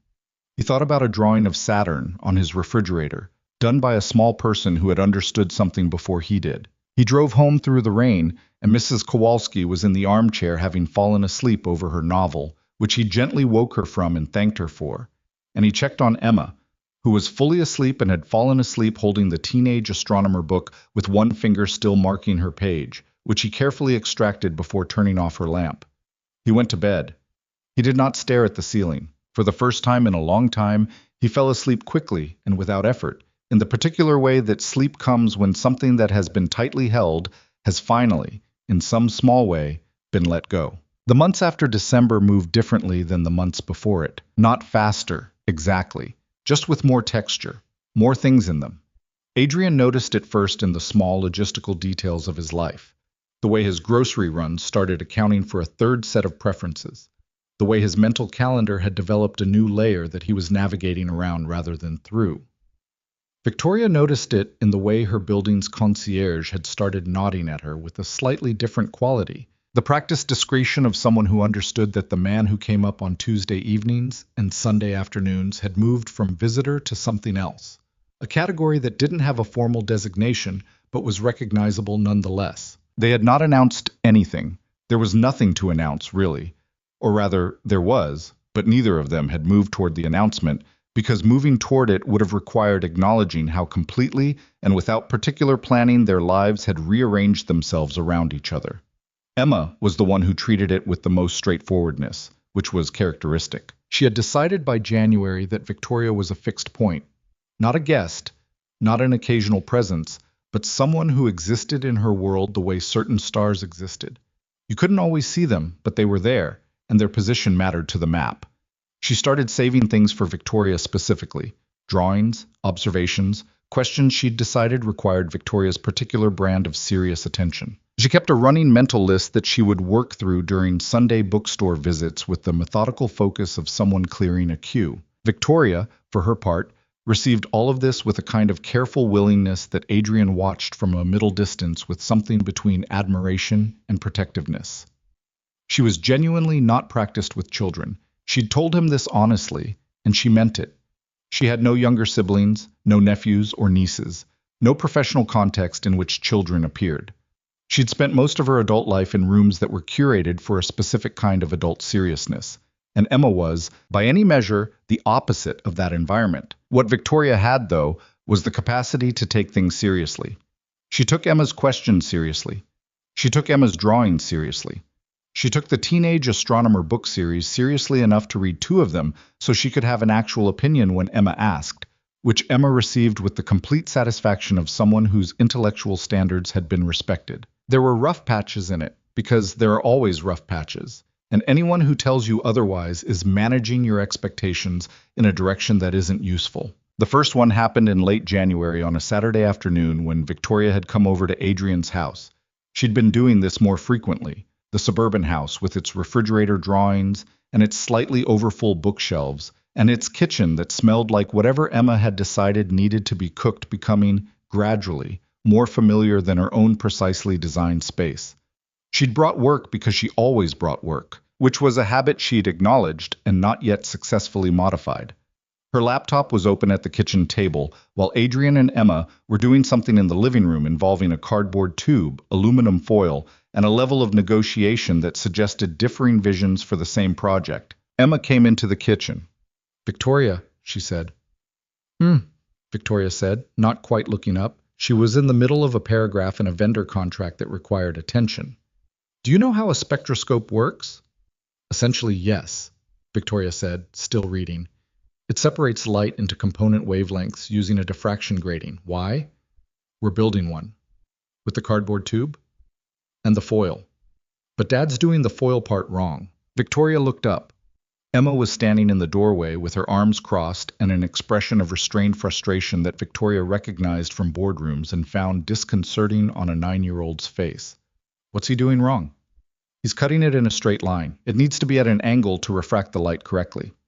Victoria looked at her for a moment, closed her laptop. "Show me." They spent the next 45 minutes rebuilding the spectroscope, with Emma directing and Victoria handling the precision cutting because she had the steadiest hands. And Adrian standing in the kitchen doorway, watching the 2 of them lean over a kitchen table covered in foil scraps and arguing pleasantly about the angle of the aperture. The argument was between Emma and Victoria, not between Victoria and Adrian, which he noted and filed. They disagreed with each other with complete directness. Emma saying the angle was wrong, Victoria saying the angle was a reasonable approximation. Emma producing her library book on optics to support her position, Victoria reading it and conceding the point with the ease of someone who wasn't actually invested in being right, just in getting the right answer. Emma accepted the concession, adjusted the foil, held the tube up to the kitchen light and looked through it, and made a sound that was pure, uncomplicated satisfaction. "There," she said. "You can see the spectrum." She handed it to Victoria. Victoria held it up and looked. She didn't say anything for a moment. Then, "Right?" Emma said. "It's genuinely beautiful," Victoria said, with a flatness that meant she was sincere. She lowered the tube and handed it back. "Good call on the angle." Emma gave her a look that said the compliment was accepted and expected and moved on to the next thing, which was whether they could do the same with a CD, which she'd read also worked as a diffraction grating. Adrian went back to the kitchen and resumed the lunch he'd been making, which had gone slightly cold during the spectroscope consultation, and he stood at the stove reheating soup with his back to the table and his family behind him and felt the specific quality of a moment that was both ordinary and not ordinary at all. That was January. February was harder in different ways. Victoria had a pattern that Adrian was learning, a 3-week cycle that he could track in retrospect but was only beginning to recognize in real time. 3 weeks of relative balance, of being present and accessible and letting things be what they were becoming, followed by a week in which something pulled her back inside herself. Not dramatically, just a slight increase in distance, a recalibration towards self-sufficiency, a period of fewer texts and more late nights at the office, and responses that were a half-beat more formal than usual. He recognized it the 3rd time it happened, The first 2 times he'd just waited it out, trusting that it wasn't about him, because she'd been clear enough about what it was when she talked around it. The old habit of maintenance, of checking the architecture, of making sure that what she'd let close could be managed if necessary. The third time, in late February, he called her on it. They were at her penthouse, a Thursday evening. She'd been working since he arrived, which was fine. He'd been working too. He had freight contracts to review, and she had quarterly projections to finish, and being in the same room without needing to be continuously present to each other was something they'd gotten good at. But she'd been short in a specific way. Not rude, just clipped. The particular terseness of someone managing an interior situation. He put his folder down. "What's happening?" he said. "Working," she said, not looking up. "Victoria." She looked up. Her expression was the controlled one, the one she used in boardrooms and press interviews, and he'd learned when she was feeling something she hadn't decided to feel yet. "I'm fine," she said. "You're fine in the way you were fine before the December board meeting," he said. "Where fine means you've located a problem and you're running diagnostics instead of just saying what it is." She looked at him for a moment. Her jaw moved slightly. The tell she had that meant she was deciding whether to maintain the position or let it go. "I had a conversation with Griggs today," she said finally. He waited. "He called me into a side meeting before the full board session. He told me, and I'm paraphrasing, but only slightly, that he had concerns about whether my personal life was affecting my judgment and focus." She said this with great precision, the way she said things when the precision was doing a lot of work to contain the thing underneath. He cited no specific decision, no performance metric. He cited a photograph. "What photograph?" "There's a column, local business media. Someone photographed us leaving Meridian Pages 3 weeks ago. Me and you and Emma." She paused. "The column suggested the phrasing was distracted by domestic ambitions, which is a phrase I have spent the past 8 hours not saying out loud to anyone." Adrian was quiet. "He said it as concern," she said. "That's the thing about Griggs. He always says it as concern. It's never an attack. It's always a question about whether you're okay, whether the pressure is getting to you, whether you need—" She stopped. Her hand had gone flat on the table, pressing down. "Whether you need to reconsider your priorities." "What did you say?" "I said my Q4 results were the strongest in the company's history. My customer retention rate had increased 11% year over year, and that if he had specific concerns about specific decisions, he was welcome to raise them formally at the board level with documentation." She looked at Adrian. "Then I ended the meeting." "Good," he said. "He's going to keep doing it," she said. "That's the thing. He found a surface. He's going to keep coming at it." She turned her hand over on the table. "And the worst part is, it's working slightly. Not his argument, but the attention to it. The fact that someone else's perception of my life is now a thing I'm aware of." Adrian looked at her. "I'm not asking you to fix it," she said quickly. "I know you can't fix it. You're telling me," he said. "Yes." "Good," he said again. She exhaled. Some of the flatness in her posture released. "He's wrong," Adrian said. "Not just strategically. He's wrong about what a personal life does to someone's judgment. He's thinking about it like it's a resource depletion, like caring about something outside work takes away from what's inside it." He paused. "In my experience, it's the other way around." She looked at him. "When Emma's okay, I do better work," he said. "Not because I'm distracted by her, or because I'm running on some kind of warm feeling, but because there's a center. There's something outside the job that isn't the job, and that gives you, I don't know, proportion. You can see what's actually large and what just looks large." Victoria was quiet for a long moment. "Griggs has been married for 32 years, she said, to a woman who manages their household, their social calendar, their children's school situations, and every other domestic complexity so that he can be fully present for work without any of that competing for his attention." She said it without venom, just as information. "He's not wrong from inside his model." "His model's broken," Adrian said. "I know that. And you're not going to live inside it." She looked at him. The controlled expression had given way to something more direct. "No," she said. "I'm not." They went back to work. But something in the room had changed. The same quality as after the December kitchen conversation. A loosening that he'd come to recognize as what happened when she stopped carrying something alone. Later, when they'd both closed their laptops and she was making tea with the specific concentration she applied to small tasks, she said without turning around, "I need you to know that this, What you said about the center. I think about it. I think about it more than you'd expect. He didn't say anything. I'm not used to having a center, she said, other than the company. And the company is, it's not a person, he said. She turned around, looked at him. No, she said. It's not. Spring came slowly to Chicago, the way it always did, tentatively, and then all at once, and with it came a change in the texture of their weeks.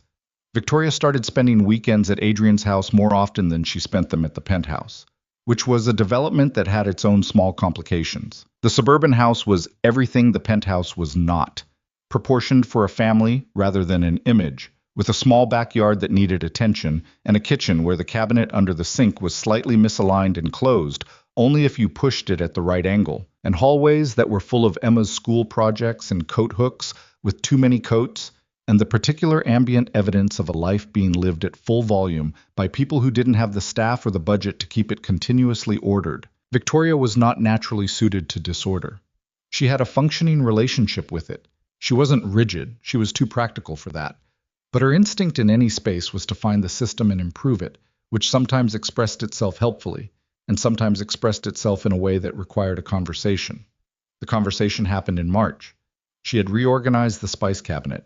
This was, objectively, a reasonable thing to have done. The spice cabinet had been in a state that Adrian would describe as functional, and a more objective observer might describe as chaotic, with duplicate bottles and expired stock and no discernible organizational logic. Victoria had spent 40 minutes while he was picking Emma up from school, replacing the organizational logic with something that was clearly better. Emma came home, went to the kitchen for a snack, and immediately noticed. "Why is the cinnamon there?" she said. "Alphabetical," Victoria said from the living room. Emma looked at the cabinet, looked at where the cinnamon had previously lived. "It was next to the nutmeg before," she said. "Alphabetically, nutmeg comes before cinnamon." "No, I mean, they go together. When Dad makes oatmeal, he uses them both. They should be next to each other." Victoria came to the kitchen doorway. Adrian stood near the counter watching this with the specific alert quality of someone who recognized a situation with multiple right answers. "That's a buy-use system," Victoria said. "That's how we use them," Emma said. A pause. Victoria looked at the cabinet, then at Emma. "What else goes together?" Emma looked at the cabinet with the seriousness of the question deserved.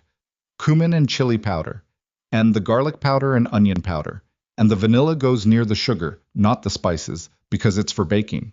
Victoria looked at Adrian. He made no expression. She looked back at the cabinet. "That's actually a better system," she said. "Yeah," Emma said, not as a victory, just as agreement, and went to get her snack. Victoria stood in the kitchen doorway for a moment. Adrian moved past her to check the cabinet, not saying anything.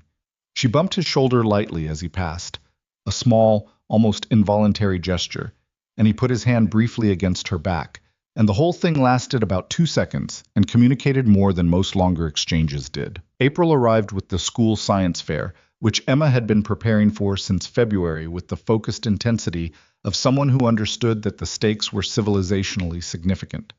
The project was a working model of a spectroscope, improved significantly from the January prototype, with a presentation board that documented the physics of light refraction and Emma's capital letter printing, accompanied by drawings that were both accurate and significantly more beautiful than a standard science fair presentation required. Victoria came to the science fair. She came in a baseball cap and a plain jacket, which was a practical accommodation she'd arrived at after the Meridian Pages photograph.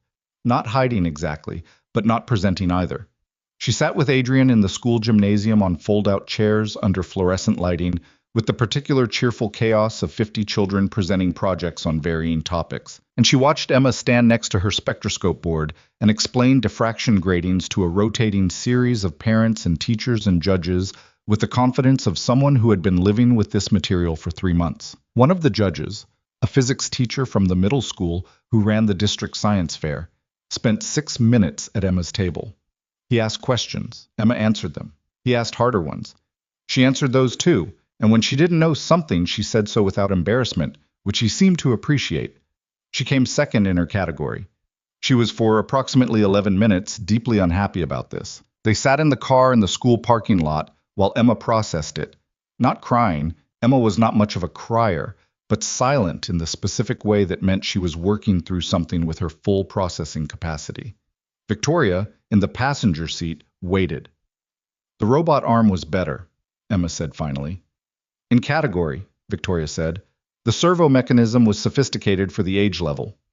My physics was more accurate. Yes. But the judging criteria weight presentation and complexity of mechanism and the robot arm has more visible moving parts. She paused. That's not fair. But it's how it's judged. Emma looked out the window. That's dumb. Yes, Victoria said. A lot of judging criteria are dumb. That doesn't mean the work was wrong. Emma considered this. You think my spectroscope was better? I think it was more scientifically rigorous. Whether it was better depends on what you're optimizing for. She turned slightly in her seat to look at Emma. What were you trying to do? Show how light works. Did you do that? Yes? Then you did the thing you were trying to do, Victoria said. Second place is the judging committee's opinion. The spectroscope is the thing you actually made. Emma looked at her for a moment with that particular Emma look, the one that meant something was being filed for later processing. Okay, she said. Okay, Victoria said.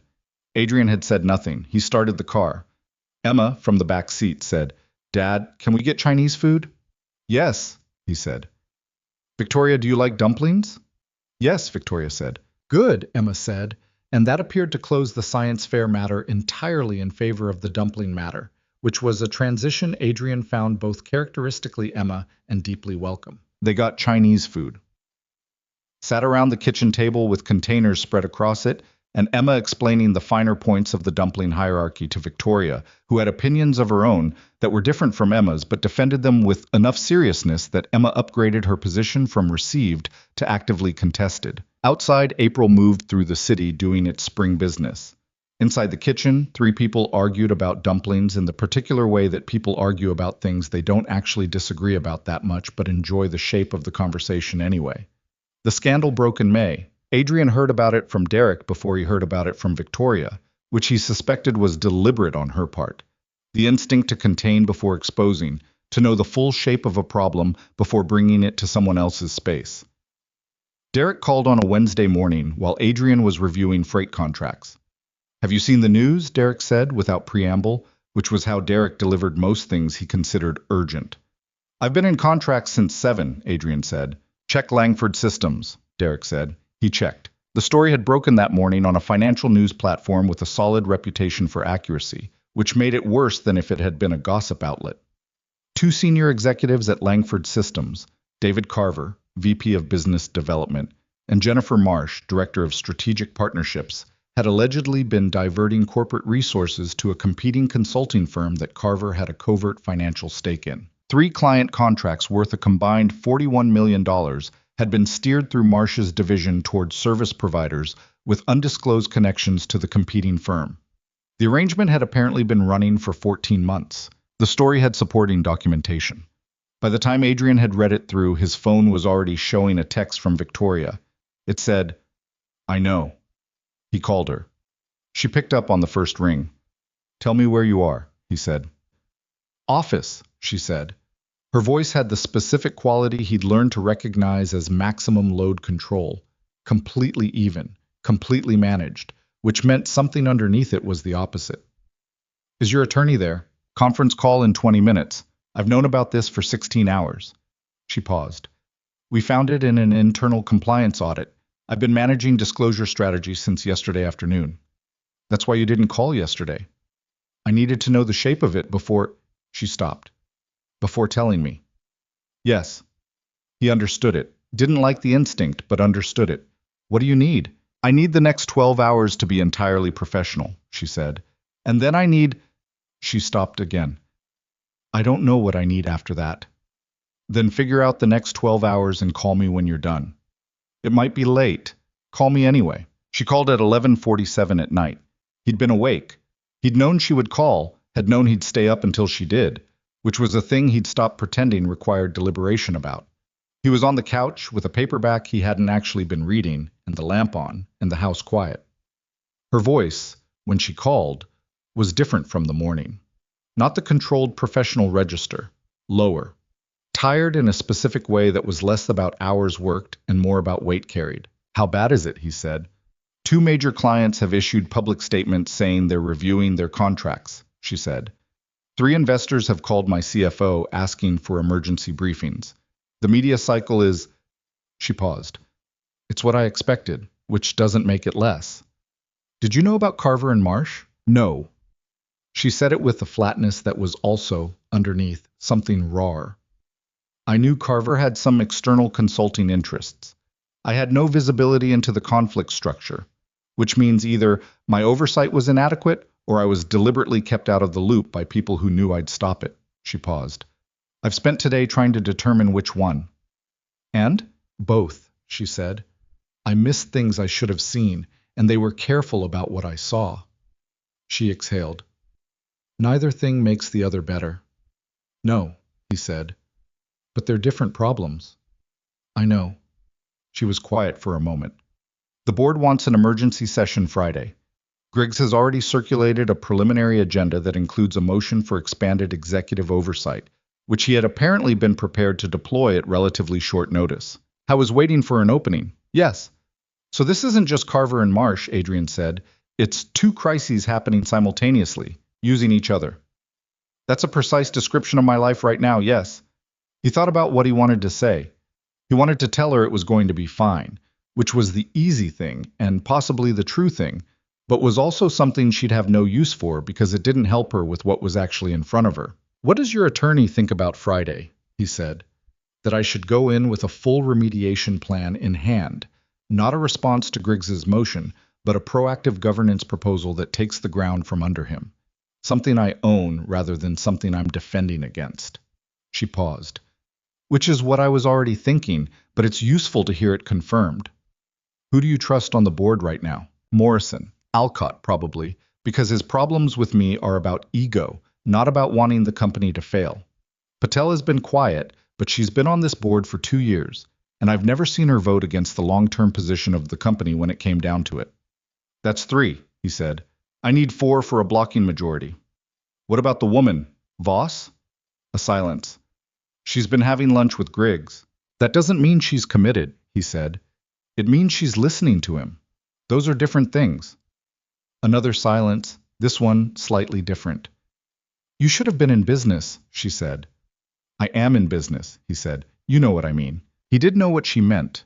It was, in its way, a more intimate thing than she'd said to him in a while. An acknowledgement, without ceremony, of something she'd known for months and hadn't said directly. That she wasn't talking at him or processing beside him, that she was thinking with him. Call Voss before Friday, he said. Not about the motion, about the company. Remind her what you built before this happened and where it's going. She paused. That's exactly right. They talked for another 40 minutes. Not about them, about the board, the strategy, the remediation plan structure, the specific way she needed to reframe the governance conversation before Griggs got to define its terms. She talked, and he listened, and occasionally asked the question that pushed something further along, and at one point she stopped mid-sentence and said, Why do you care about my board composition at midnight? Because you do, he said simply. A long pause. Adrian, she said. Yeah. I'm scared. She said it with the particular precision of someone saying something in its exact right size, not smaller, not larger. Not about the board, about... A pause. About what happens if this is bad enough that it defines the company, that everything I built gets defined by the thing 2 people inside it did without my knowledge. He thought about what she was actually saying. Not the company. The company was the container. What she was saying was, I have given most of my adult life to this thing. I have built it out of terror and certainty and sacrifice, and it is the primary evidence of who I am, and if it fails in a specific public way, I don't know who that leaves. He understood that. He understood it in the way that one kind of loss recognizes another kind of loss. Listen, he said carefully. You are not the company. You are the person who built the company, which is a different thing. What Carver and Marsh did doesn't change what the structure was before they got there. It doesn't change the 14 months you slept on an air mattress. It doesn't change the insurance company lobby at 7:45 in the morning. He paused. The company can have a bad quarter, a bad year, a bad event, That's not the same as you being wrong about what you built. The silence on the other end was the full kind, the kind that had weight. I keep forgetting that, she said quietly. I know. You've been carrying the company for a long time. It's hard to remember there's space between you and it. You remind me, she said, that there's space. He looked at the lamp. The house quiet around him, Emma asleep upstairs, the refrigerator drawings visible from where he was sitting. You're going to be okay, he said. Not because the board session will be easy or because the next month won't be hard, but because you're going to walk in there Friday with a plan you built, not one you reacted into. And that's the difference between someone who runs the room and someone who survives it. Another silence. I need to sleep, she said. Yeah. Will you be there Friday? Not at the session. I mean, after, when it's done. He looked at the refrigerator, at the Saturn drawing and the 5 or 6 other drawings that had accumulated around it, Emma's ongoing record of the things she found worth drawing. Yes, he said. Okay? She exhaled. Okay. He heard her setting her phone down on a hard surface, the kitchen counter, probably, based on the sound.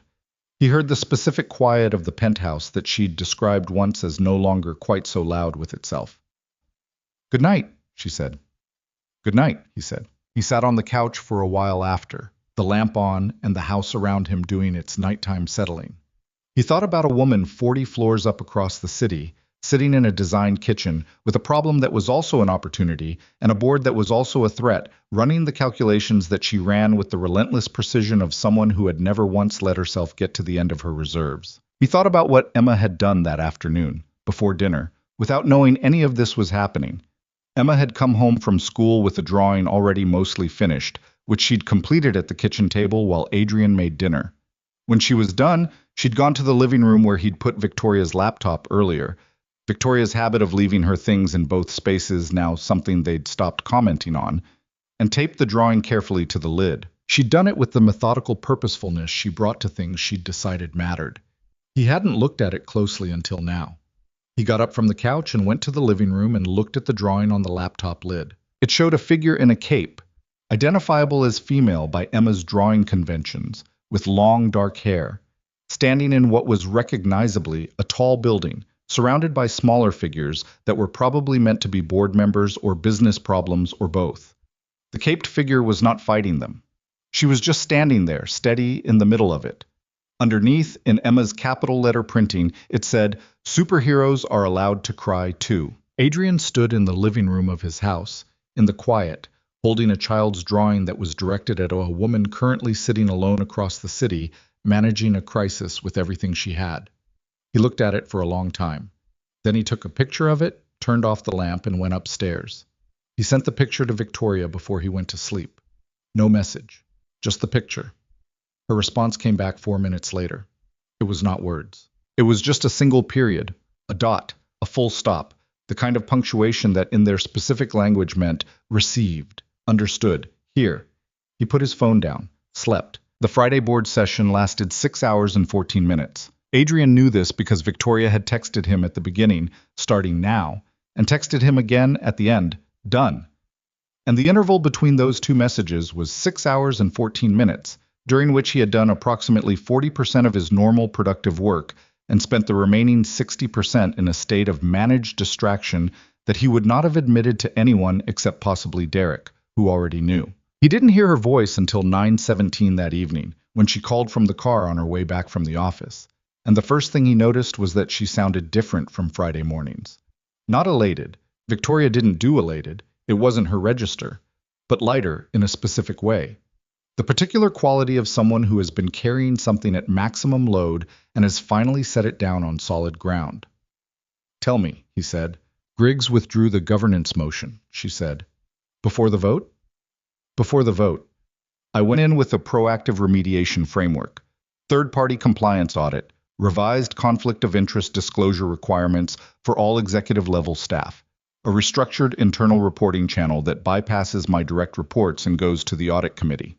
She paused. I also went in with Meredith Voss. You called her. Wednesday night, after we talked. We had coffee Thursday morning. A pause. She said she'd been waiting for me to call her for 2 years. Adrian exhaled. Griggs read the room, Victoria continued. When he saw that Voss wasn't where he'd expected her to be, he pulled the motion and reframed it as a routine governance discussion. Morrison saw it for what it was and said so, on the record, which was more than I expected from Morrison. She paused again. The audit findings on Carver and Marsh have been referred to the Attorney General's office.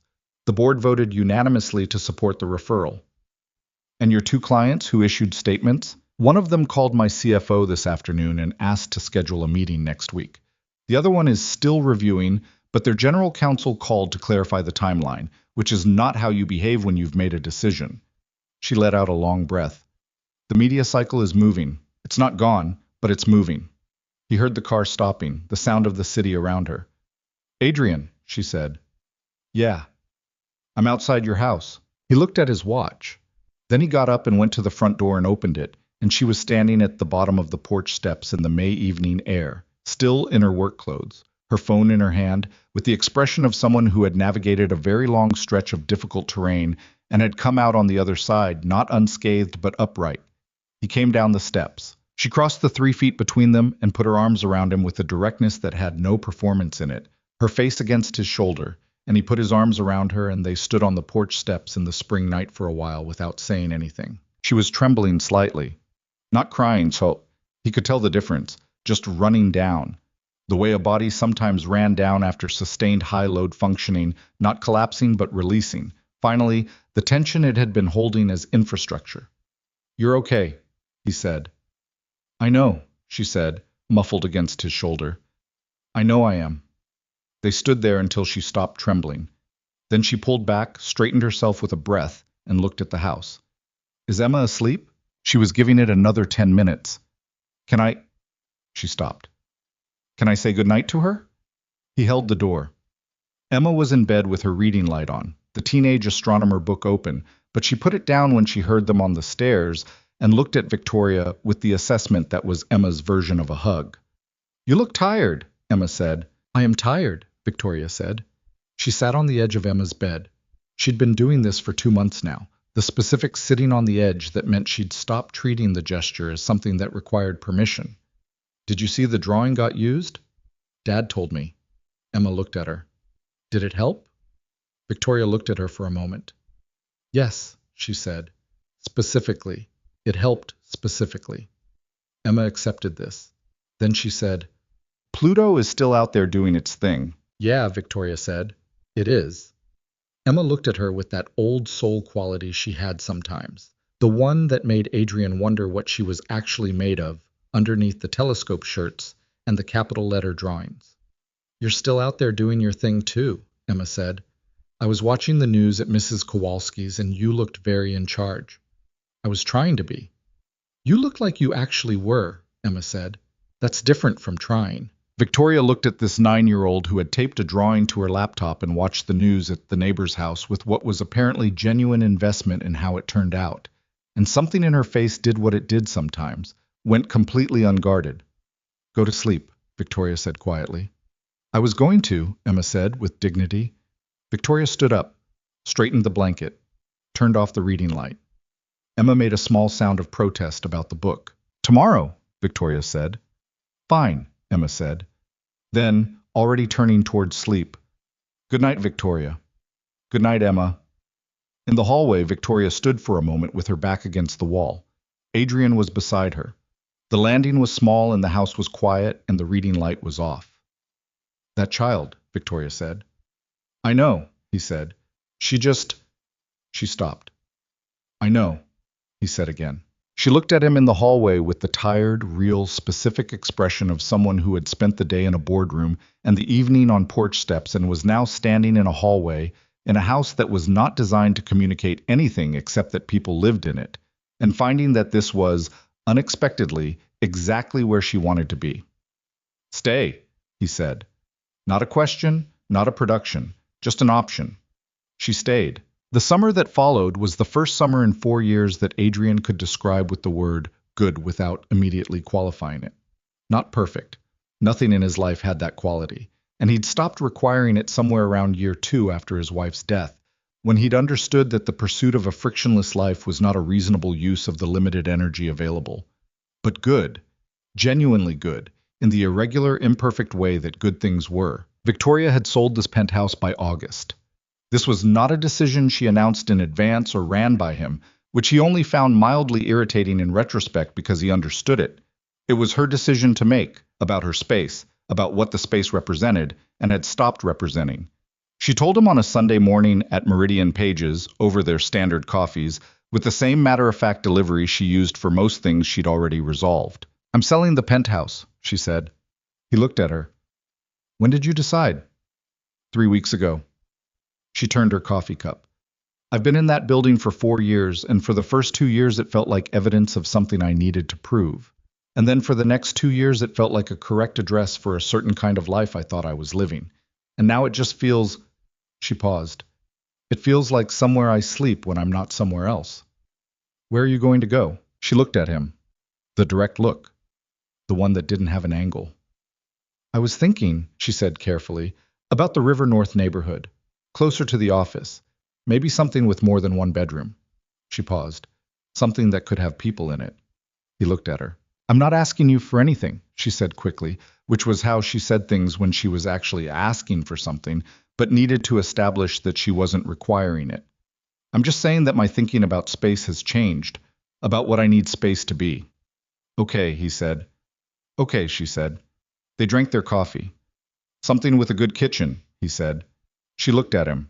"If you're looking," he said, "make sure the kitchen is functional, not designed, actually functional." She held his gaze for a moment, then she picked up her coffee. "I know what to look for," she said, with the slight warmth of someone who had been told something they'd already decided but appreciated having confirmed. By September, she was in a 2-bedroom apartment 12 minutes from his house. The kitchen had adequate counter space and an oven that actually maintained its temperature, and the cabinet under the sink closed properly. And there was a second bedroom that she put a desk in and a bookshelf. And within a month, a spare set of the Teenage Astronomer series because Emma had started leaving things there the way children leave things in spaces they've decided are safe. The Saturday in October that Harlan Griggs resigned from the board was the same Saturday that Emma's class had a field trip to the Adler Planetarium, which Victoria had quietly arranged through a board contact she had there, ensuring that Emma's class got the private early access session before the general public arrived. Emma did not know Victoria had arranged it. Victoria had specifically asked Adrian not to tell her. "Why?" he asked. "Because I didn't do it for the credit," she said. "I did it because she'll remember it." He looked at her. "What?" she said. "Nothing," he said. "You're doing the look." "I don't have a look." "You have a look," she said. "It's the look where you've decided something but you're not saying it yet." He was quiet. She looked at him. Then she looked away. Then she looked back. "Adrian?" "Yeah." "What are you not saying?" He thought about all the things he'd been not saying for various periods of time, some of them for months, accumulated carefully, the way you accumulated something you needed to be sure about before you presented it, because presenting it changed the structure of everything. And the structure of everything had people in it whose lives would be affected, and he was not a careless person. "Not yet," he said. She studied him with that precise quality. Then, slowly, she nodded once. "Okay," she said. November came. The anniversary of their first meeting arrived on a Thursday, which was an unremarkable day in most respects, except that Adrian had spent approximately 3 weeks thinking about how to approach it in a way that was honest rather than performative, which was the standard he applied to most important things. He'd talked to Emma, not about the proposal.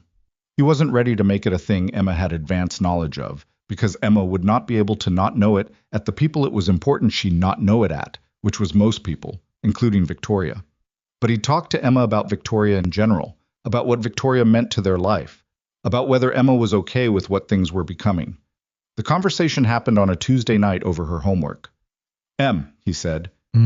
She said, not looking up from her math worksheet, which she was completing with the specific resentment she applied to math homework generally.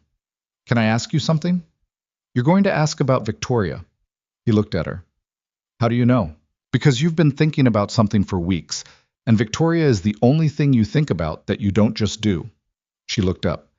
"You do things, Dad. When you think about something for a long time without doing it, it's because it involves other people." He sat down across from her at the kitchen table. Does it bother you? He said. How much she's part of things now. Emma put her pencil down. She gave him the full attention she gave things she considered important. No, she said. It doesn't bother me. You're sure? Dad. She looked at him with a patience that was slightly startling in a 9-year-old. She reads the books. She fixed the spectroscope. She told me Pluto still counts. She got my class into the planetarium early and thought I didn't know, but Marcus Chen's mom told my teacher who told Marcus, and Marcus told me. She picked her pencil back up. She doesn't have to do those things. She does them because she wants to. A pause. Mom would have liked her, I think. The sentence landed quietly, without drama. Emma said it the way she sometimes said things that were large, plainly, because she'd thought about them enough that they didn't need dressing up. Adrian didn't say anything for a moment. I think so too, he said. Emma looked at him. Something passed between them. Not grief exactly, but the particular bittersweet quality that lived in the same neighborhood as grief, the territory where loss and gratitude occupied the same address.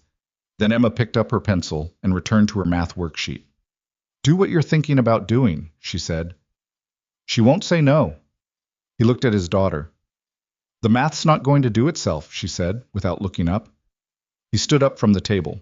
He went to the kitchen and stood at the counter for a while, not doing anything in particular, just being in the room with the refrigerator drawings and the properly organized spice cabinet and the evidence of a life that had built itself back from wreckage into something he hadn't expected and couldn't have planned. He went to his jacket pocket, which was where he'd been keeping a small box for 11 days. He looked at it. Then he put it back and finished making dinner. He waited 3 more weeks. Not because he was unsure. He'd been sure for longer than 3 weeks, if he was honest, which he tried to be. He waited because he wanted it to be right. Not in the sense of engineered or curated, but right in the sense of true. The right place, the right moment. Not the moment that looked right, but the moment that was right. Which were different things, and the difference mattered. It happened on a Sunday morning in late November, on the 1-year anniversary of the event where they'd met, and the fact that it was a Sunday morning was not coincidental. He told Victoria he wanted to take a drive. Emma was already in the back seat, which Victoria found unremarkable because Emma was frequently in the back seat on Sunday mornings now. Their Sunday bookstore visits had expanded to include Emma approximately 3 Sundays out of 4, with the 4th being what Adrian privately thought of as the adult Sunday, which had its own different quality. Victoria got in the car in the particular way she got into cars, completely, without ceremony, already thinking about something else, and didn't ask where they were going, which she'd stopped doing sometime around April, because she'd learned that Adrian's destinations were generally worth arriving at without prior description. He drove to North Clark. She looked up when they turned onto the street. She looked at him. He said nothing. Emma in his back seat was quiet in the way that 9-year-olds are quiet when they know something and have committed to not revealing it, which is a specific kind of loudness. Adrian, Victoria said. We're getting coffee, he said. She looked at him. She was already reading the situation. He could see it, the way she read most situations, with the rapid assessment of someone whose professional life required pattern recognition. He watched her arrive at the approximate shape of it and watched her decide not to say anything, which was its own kind of trust. Meridian Pages was quieter than usual for a Sunday. November had thinned the foot traffic, and the cafe had that particular quality of a room that knew it well. The corner table was open. The same espresso machine, the same overstocked fiction shelves, and the sound of someone turning pages somewhere in the stacks. Emma went immediately to the children's section. This had been arranged. She had the teenage astronomer book she'd been rereading and a hot chocolate order that Adrian had confirmed with the counter staff the previous Tuesday, and she disappeared into the shelves with the focused efficiency of someone who understood their role in this scene. Victoria watched her go. Then she looked at Adrian. Sit down, he said. You're going to do something, she said. She said it not as an accusation, but as a simple statement of fact, with the expression of someone who has been trying to stay ahead of a situation and has accepted that she's slightly behind it. Yes, he said. Should I? Sit down, he said again. She sat down. He sat across from her. He reached into his jacket pocket. He did not do anything theatrical or staged. He put the box on the table between them, simply, the way he put most things down, as a fact rather than a performance. She looked at the box, then at him. Her expression was doing multiple things simultaneously. Not the controlled professional version or the wall maintenance version or any of the versions she'd had in the beginning. Just her face, all of it, doing what it did when she was fully present and not managing anything. He opened the box. The ring was not complicated. A single stone, clean setting, the kind of thing that was designed to be looked at without being distracted from, which was the aesthetic equivalent of his general approach to most decisions. I've thought about how to say this, he said, for a long time, and every version I tried came out sounding like something I'd rehearsed rather than something I actually thought. So I'm going to just say it the way it actually is. She was looking at him, not at the ring, at him. I don't care about the company, he said. I never did. I care about the person who slept on an air mattress for 18 months because she believed in something. I care about the person who reads dessert menus with genuine disappointment when there's too much chocolate.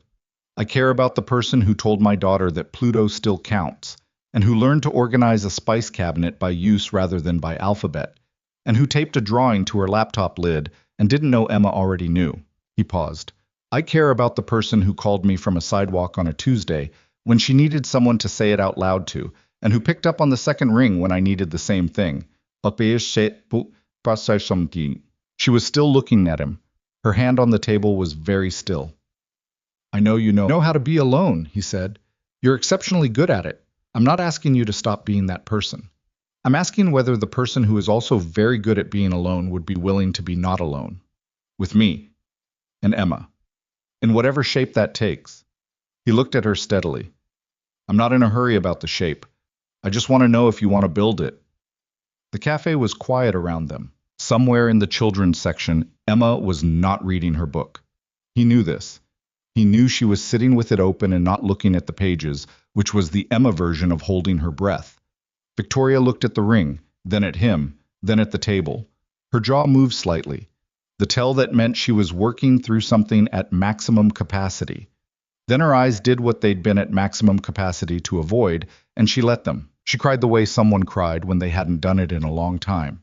And the thing they were crying about was not sad. Quietly, with very little performance, 2 tears on one side and 1 on the other, and she didn't wipe them away immediately, which he thought was the bravest thing she did.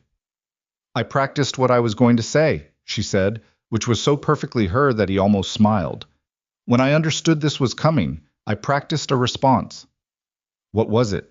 It was very articulate, she said. It addressed several important points. She looked at him. I've completely forgotten all of it. That's okay. She reached across the table and put her hand over the box, and then over his hand. Yes, she said.